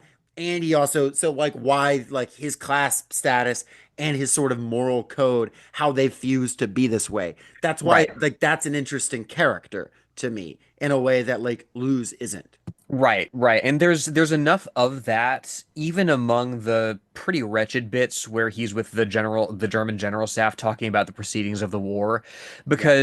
because like Sterling falls back into like armchair generaling about like how it could have gone. Like another point of divergence in this timeline is that von Falkenhayn, the German chief of staff, died at the beginning of the Battle of Verdun, and the Germans actually won because he fucked it up or whatever. Yeah. There's so much of alternate history that you have to police your own tendency to want to write like fix about these things. hmm So like Waylon though, she's basically was in this Irish group because she was like mad, but then she figured out that they're gonna actually do some really bad stuff. So she's switching teams back to like working with Luz, and like Luz kind of it takes on like a bit of a caretaker role for her. I actually think she is also a more interesting character than Luz. I Oh, actually think 100%. this novel, if like through her eyes, could have been like this character who was gonna work with them, um, changes her mind when she sees the atrocity and like has to race against time to like fix the mistake and is not nearly as competent. She has these competencies and things like electronics or whatever, and maybe she has learned to fight a little bit, but she's not like superhuman. And super whatever. I think Just that's actually a much more interesting character, like in terms perspective of you could have worked on it. personality and in terms of like interest, she reminds me very much of my sister. Okay. She's the Did, mechanical engineer of the family. did your sister is your sister like trying to avenge anybody? Is your sister, potentially, I don't know. I don't know. I don't know what kind of life she lives behind closed doors. She gonna get in a Boston marriage with a like a comprador? No, she's No, she's happily married. okay. Um, Well, but there's Boston or otherwise. and like it really does violence to Kira's character, right? Her arc here and how it's rendered, because um the turning point for Miss Whalen is seeing this horror gas, right, that Germany's invented. It's used on Czech prisoners of war whose lives are effectively forfeit because they tried to desert from the Austro-Hungarian army, so they're traitors or whatever. So the Germans Hmm. can do what they want with them. And so they're test subjects for this, and it's horrific. And Kira watches them all die, and she's like, "Okay, I don't want to be part of this." Um, We could read what the gas is like because it is pretty fucked up. oh yeah, let me see. So you have all the Czech prisoners standing basically in this like gated in area. And then um, the invisible stuff von Bülow had christened the breath of Loki fell, drifting downward in tiny droplets through the air. One man fell over, twitched, and went limp as his heart seized after a contraction. Others tried to gasp and found their lungs weren't working and choked. Another, farther down the wire toward the wire, twitched and then went into convulsions, his head nearly touching his heels in an arc that must have broken his spine. Others dropped and purged and vomited and frothed as if their bodies were trying to expel every drop of fluid from every orifice as they writhed. One ran into a guard tower's post over and over and over again. More and more near the center of the camp simply fell, struggled to breathe for a few seconds, and died. Terror spread outward like the unfolding of a malignant rose, but few had enough time to run far. The sound of screaming was audible even on the hilltop, but only for a little while. I think that's a very effective, very vicious scene that works very well. The malignant rose, and this is almost like a supernatural like gap, like exactly what's going on here, not clear. I mean, they even call it Loki's breath, so it has this like feeling of like this sort of like artifact the Germans found or whatever. But it is an interesting introduction into this like situation. I think it does set up the tension very well. Um, but unfortunately, we do have to like spend a lot of time on like a submarine transporting it. So that kind of negates anything here. But yeah, there's like a bit of espionage. The women hang out. There's the bit about the feet. Lenore, you want to touch on that? I find it why is Lou they decided to make Lou's bisexual as just a thing that's in there. I keep bringing it up. I just think it's funny. I think it's a funny addition. It doesn't really matter. But It's human, you know. It's it's a human moment among like all these superhuman acts, and sure. there's a certain charm to it, I think. Yeah. It gives her 10% more damage against all genders. That's That's true. true. Good point. Good point. Here we go. You know how someone will say she has such nice hair or she has wonderful sparkling eyes? This is Lou speaking. Not that I have anything against hair or eyes, and yours are striking. But one of the things I notice about a pretty girl is her toes. Except that you usually don't get to see someone's toes on brief acquaintance, of course, more's the pity. And yours truly are lovely. I noticed the first time I saw your feet bare. I said it aloud last night because I was nearly delirious. Sorry if I presumed. I will spare you what I actually like doing to and with pretty toes. Not that those are so very startling or unorthodox, but they would certainly sound a little lascivious as things are right now. This last in her internal monologue. I find it the most human that we get out of Luce. That and Probably like so. Yeah, that and like, her singing like Kira lullaby to calm her down after all this shit goes I think down. her sexual relationship to Kira actually feels realer than her sexual relationship to Horst. You literally have in another Well, scene, it's part of the spycraft. sure, but like she does want to fuck Horst. But like in another scene not far from that, like where she's wants information from Horst, she goes, "Tomorrow I'll have an opportunity to pump Horst," Lou's thought. Probably in both senses of the word, which will happen. It's like, come on. I don't know. I rolled there. But I Like, think that you're with so Kira, much better, Sterling, than yeah. that. Come on. Probably with both senses of the word. Yeah. Uh but no, I can get behind the stuff with Kira. Again, I think there's something interesting there. It's just we're not this book isn't interested in characters the way it's interested in like, you know, doing like an alternate history Wikipedia entry. Well, and that's the thing, right? It does so much violence to Kira's character. I think her turn here when she sees there's a good character beat where she insists on watching the gas test play out, right? I think I like that about her character. She wants to see part of what she's signed, this horrific thing that she's signed on to. She doesn't look away from it, right? But there's stuff here that reads like a morality play, right? Um, Well, yeah. Kira gave a small shocked gasp but didn't venture any offensive stranger's sympathy, just a quick nod. I thought I thought this was for Ireland, she said, but it's not. They're going to use that stuff we saw on us, on America. I won't help with that, even if it means my life. In Boston, I felt very Irish, but here in Germany, I've realized that it's American I am, at seventh and last. And then like a moment later you have or not a moment later, but a little later you have Kira being like just being upset. She was like, I was brought up to love Ireland, but now I feel worse about it. And you have this whole again morality play moment where Luz says, Kira, there's no country on earth that doesn't have great good and great ill to its credit, Fucking according hate to its this one. power to do either. Because different as countries may be, they're all composed of human beings at the last, and there's a devil and an angel in all of us. Everyone should love their country No, they and shouldn't. love and respect the memory of their ancestors. There's something wrong with anyone who doesn't. England's treated Ireland badly, but it was Diarmait Mac Morcada first sold his kin to Strongbow for help against his personal enemies. There's bad, and then there's worse. And I'm going to not going to say you shouldn't have wanted to avenge your brother or that you wouldn't have been justified in fighting the English. I crawled through my parents' blood, and that night I killed the first of those who murdered them, slit his throat in the dark, and took his horse and rifle. I killed more of them with my own hands over the next couple of years during the intervention. Three of them were kneeling in front of the graves. We made them dig, and I shot them in the back of the head. I helped hunt the others down and watch them die. Some well, like Villa, whose followers the killers were. He walked to the wall on his own and scorned the blindfold and shouted, Viva Mexico! Into the muzzles of the rifles as he ripped open his own shirt. Others badly, wetting their breeches and whimpering for quarter, or their mothers. But they all died, and it was my doing.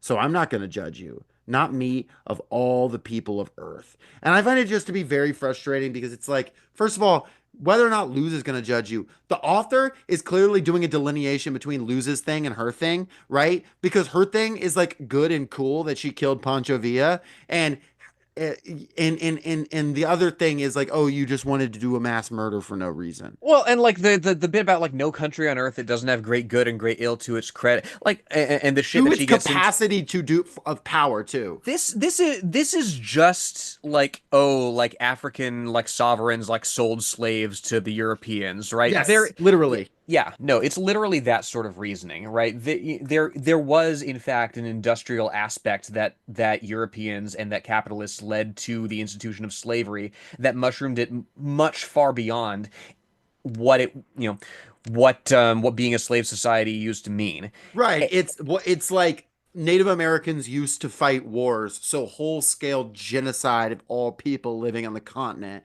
right? Like is the same thing. It's not. And it's like, and the idea that like and it also is doing this sort of power will always corrupt bullshit, right? This like whatever, where it's because according to its power to do good and bad, it is will always be same amounts of good and bad. We are flattening all these countries.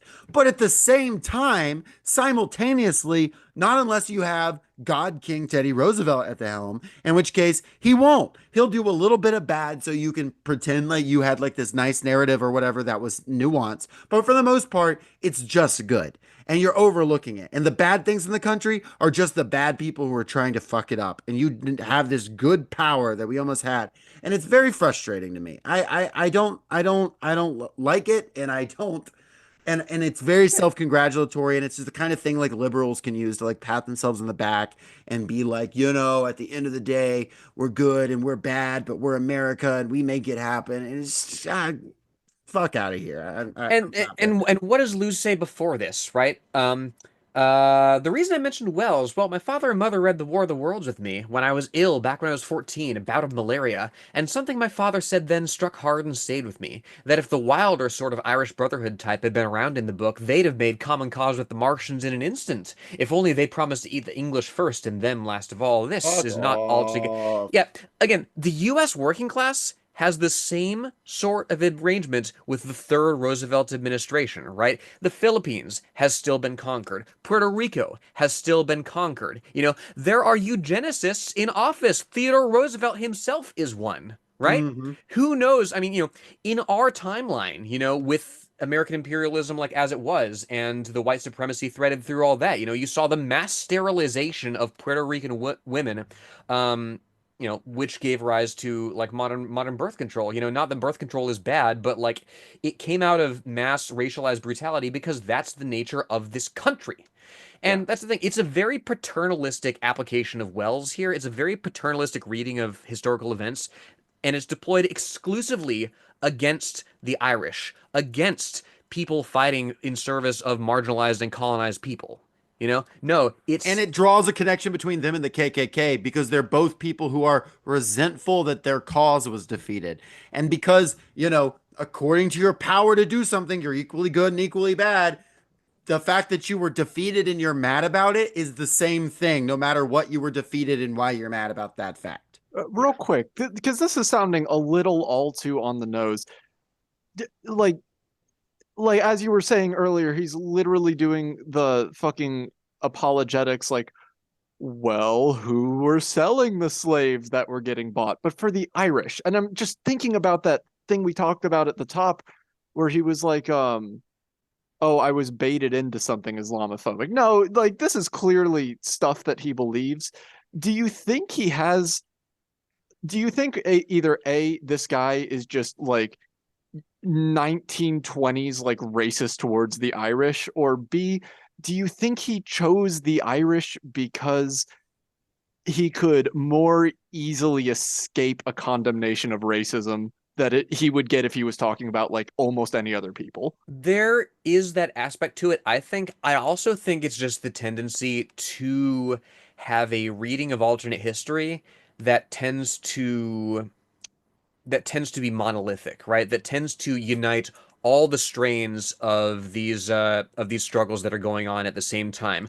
Oh, like it's this grand conception of World War One where the Germany basically gets nukes and is doing all this like infiltration stuff and like espionage. Like so sure, why wouldn't they have fingers in every single pie, right? And Why because wouldn't there yeah. is like the actual Zimmerman telegram, I think that's like where he kind of started with some of that too. But that's the thing, right? It's such a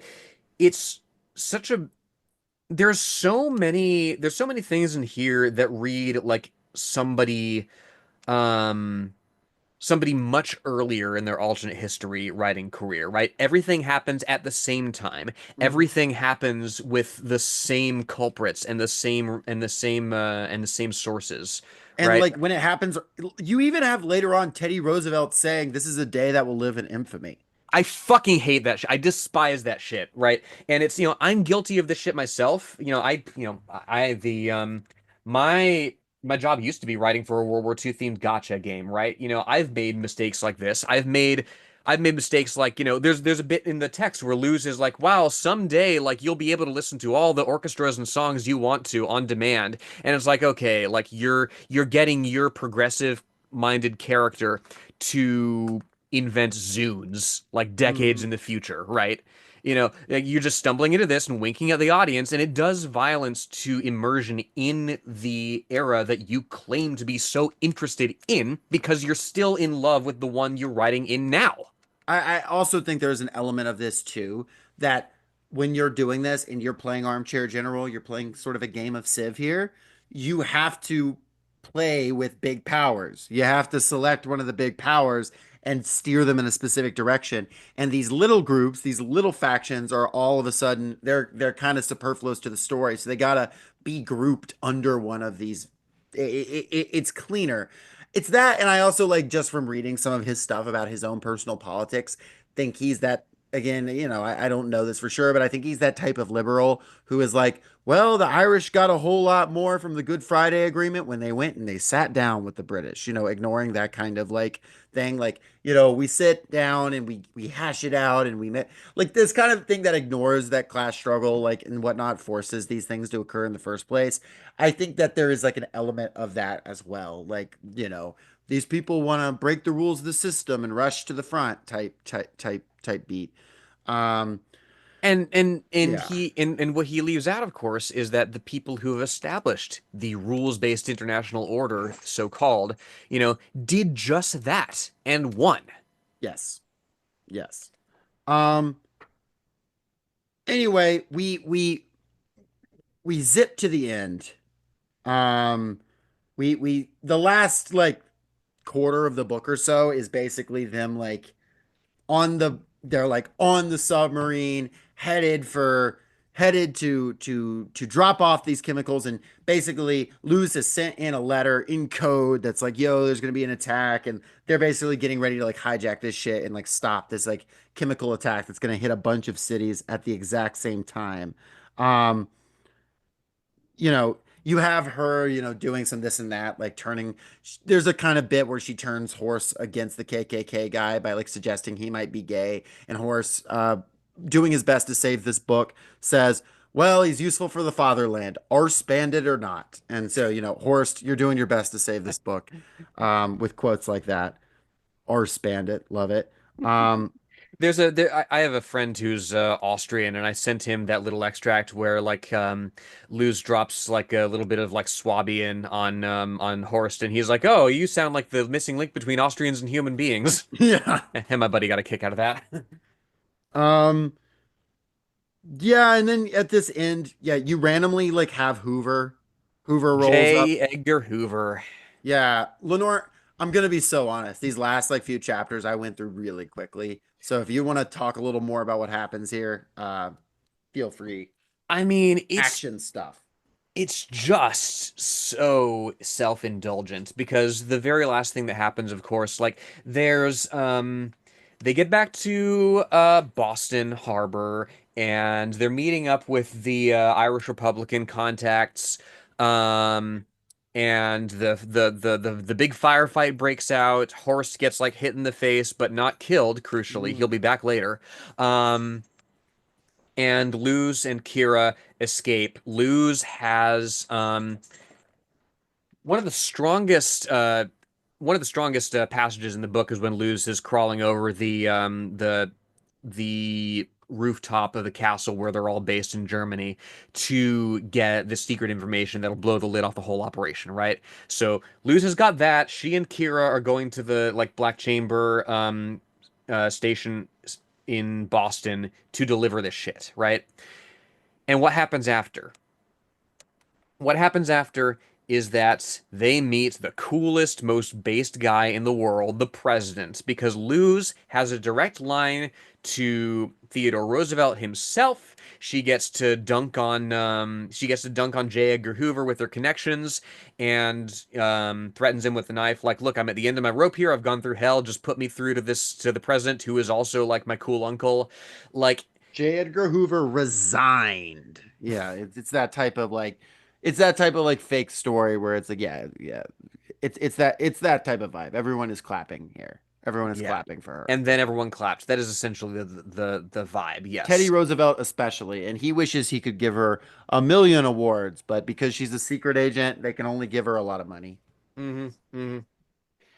Yeah, no, it's very much a victory lap. Like, and again, like if you read Luce as a self-insert in terms of how she sees the world and relays it to us, right? If you read it as SM Stirling like being more immersed in the world than he is in this character that's in the world, right? It's somebody meeting somebody who he described as our most interesting and best read president, right? Hmm. Um, but the attack did go off properly overseas, leading Teddy Roosevelt to say that this is a day that will live in infamy. Like I Oh said, yeah, yeah. London gets nuked. Paris gets nuked. Bordeaux gets nuked. Yeah, it's not pretty.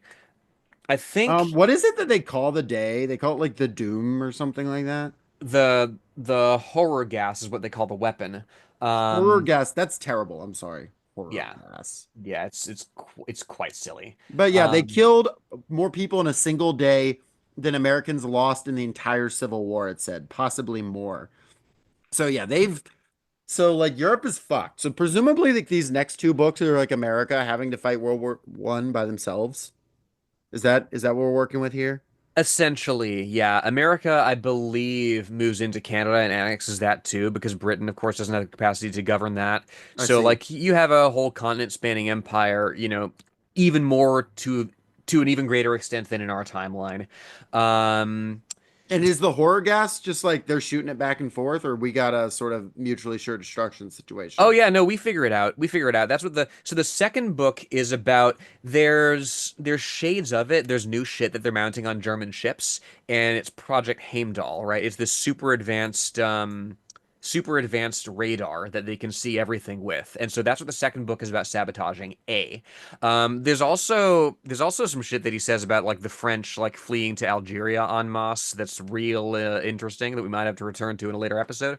Um but then, yeah, book three is about Luz making sure that there can be mutual assured destruction by foiling a plan to destroy a factory in occupied Mexico that's producing our own horror gas. Got it. And and I'm sorry, that doesn't hit the same as the Soviet Union getting the bomb, right? It doesn't hit the same as, oh, like now the most powerful capitalist country in the world doesn't have sole control over these city destroying bombs, right? Because there really is nobody standing up for colonized people in this timeline, right? There is an even stronger, more supercharged imperialist United States, and there is imperial fucking Germany, right? There's no heroes. My understanding is after being shot, after receiving his face wound, Horst he's in the slums of Boston, right? He's kind of hiding out. He's crawling through the sewers, trying to put himself back together. And he does sort of many years ahead of it put together the conception of third world Maoism. Um, Horst becomes a third world Maoist while Mao is still like a teenager. Um, and he will be launching his campaign against America. Um, that is the plot of the fourth, fifth, sixth, seventh book that I'm writing. I mean, And I would like to see that, but also like it's a real crapshoot with Sterling. Like no, in I'm kidding, of course. late in the Emberverse books, like it's revealed that there's magic also coming back into the world, Cool. and Kim Jong Il becomes a dark sorcerer. That's awesome. The That sounds dark cool. the dark sorcerers of Pyongyang or whatever figure into one of the later books. Yeah, it's very silly. But you've hit upon right who is allowed to wield this power and who is not, right? And it's not colonized people in this book. There's a bit as we draw to a close here from chapter 16, one of the fairly excruciating submarine ones, that really crystallizes the disease at the heart of all this. This is Lou's thinking. Right now, she was angry enough. It was a cold rage that she didn't regret deceiving him, Horst, in the slightest. There wasn't much of morality or indignation in her anger. She'd killed for her country too, and sometimes in cold blood, though not on anything like the scale he was attempting. What she felt was the pure animal bloodlust of a she-wolf at having a rival pack step over the scent-marked boundary toward the den and the cubs and the game that fed them, threatening the bond of blood between the generations. No stranger on our tribe's land! Kill! Am I alone in finding this completely bizarre? Yeah, Like, very weird vibes. because that's the thing. Like, she has the right to give in to her animal instincts and let this anger at the violation of her country's borders and sovereignty like animate her, right? The revolucionarios do not, right? The people who attacked her wealthy landowning family and sought to redistribute their land, and they're described as like drunks and savages and whatever.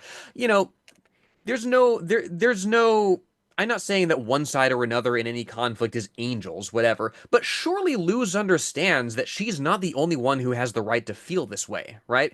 But she doesn't engage with this. She doesn't engage with her class position or with the position of her country as it stands now.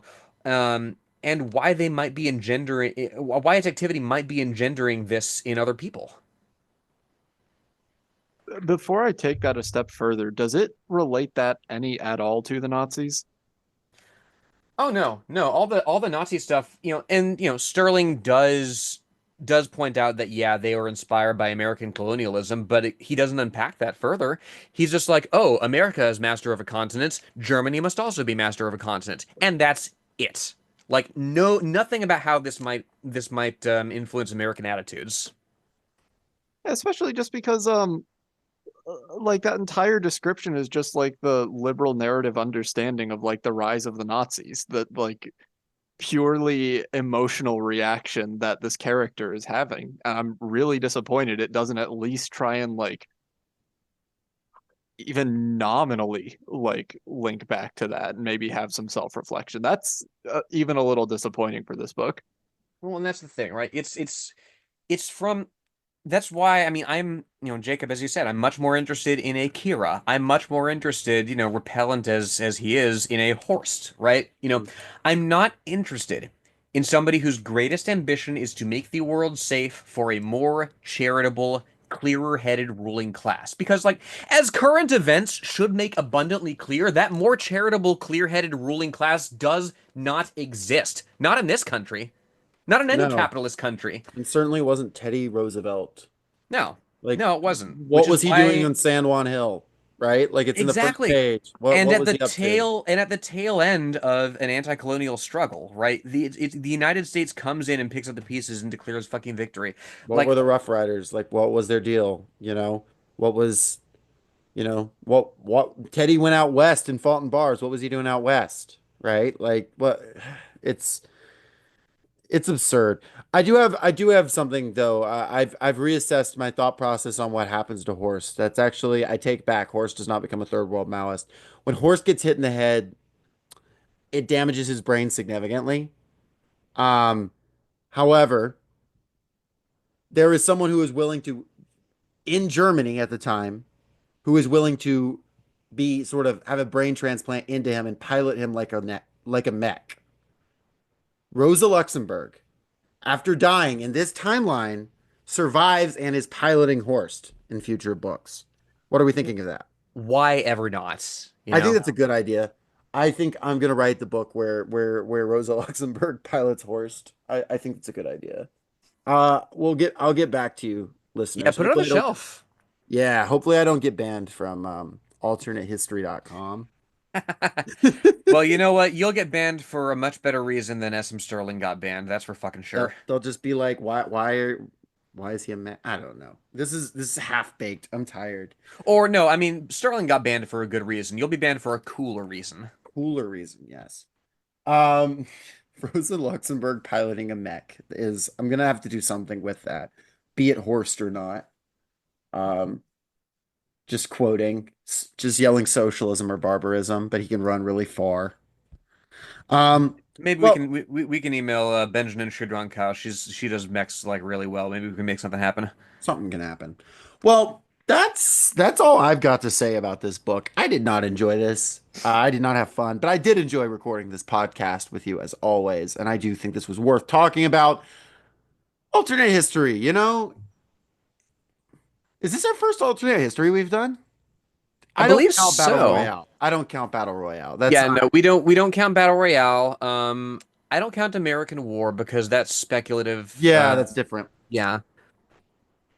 Maybe we can get some cool alternate history in the chat. We'll see. You We'll know see. what? I have heard that Eric Flint is superior to Stirling, if for no Oh other yeah. reason.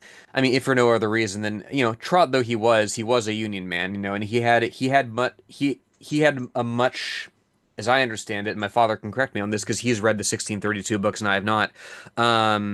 But he does seem to have a much more of an interest in like the regular people that the Luzes and Kiras are maneuvering around. I feel like for an alternate history to be really good, you do need to be like a historical materialist. Like you need to understand how society, like how history moves and changes and works.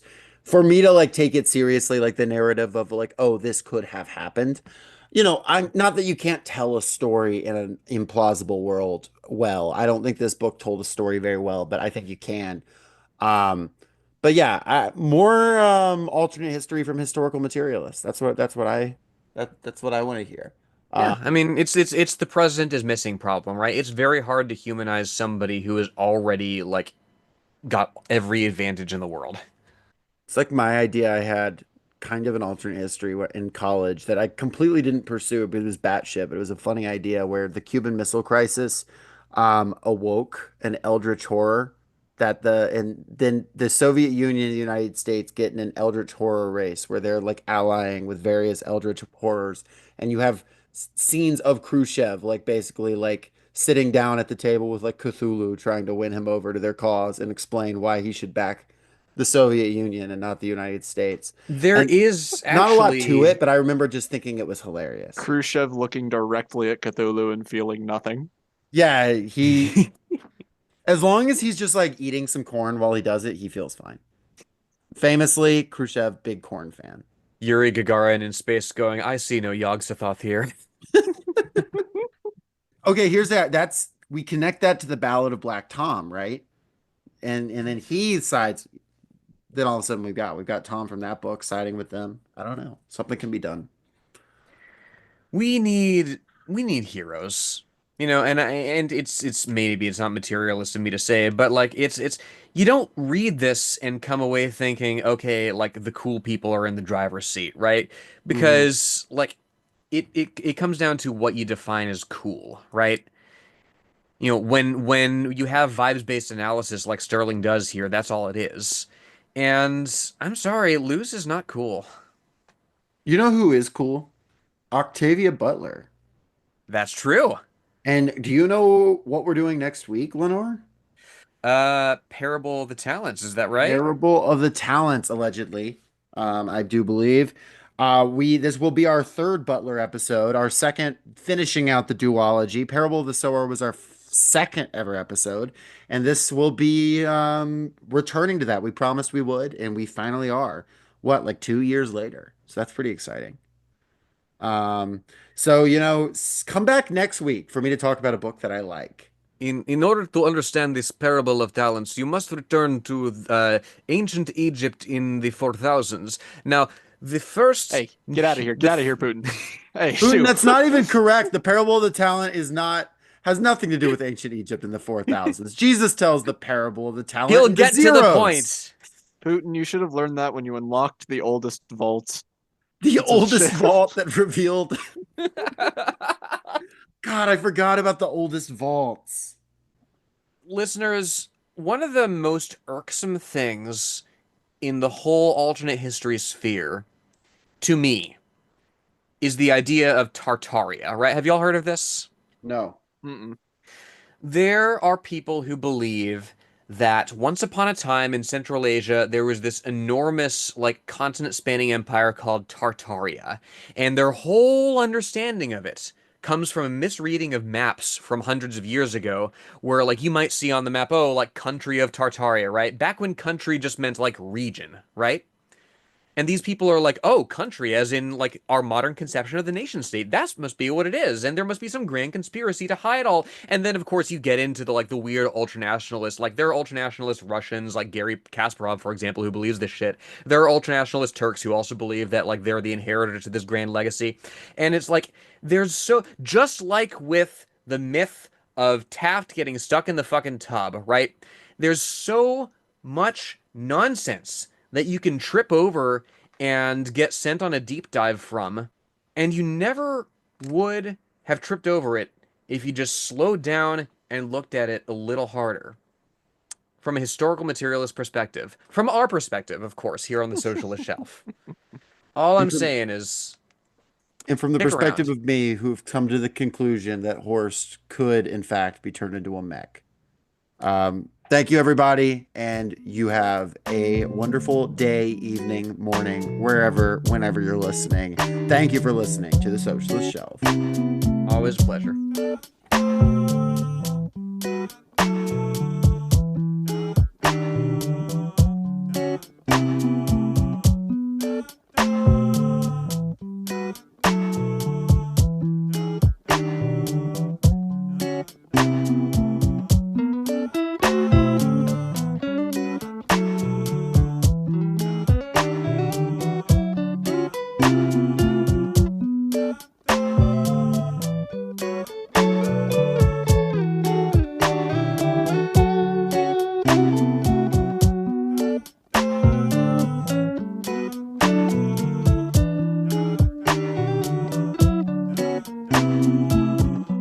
Thank you for listening to Socialist Shelf Radio.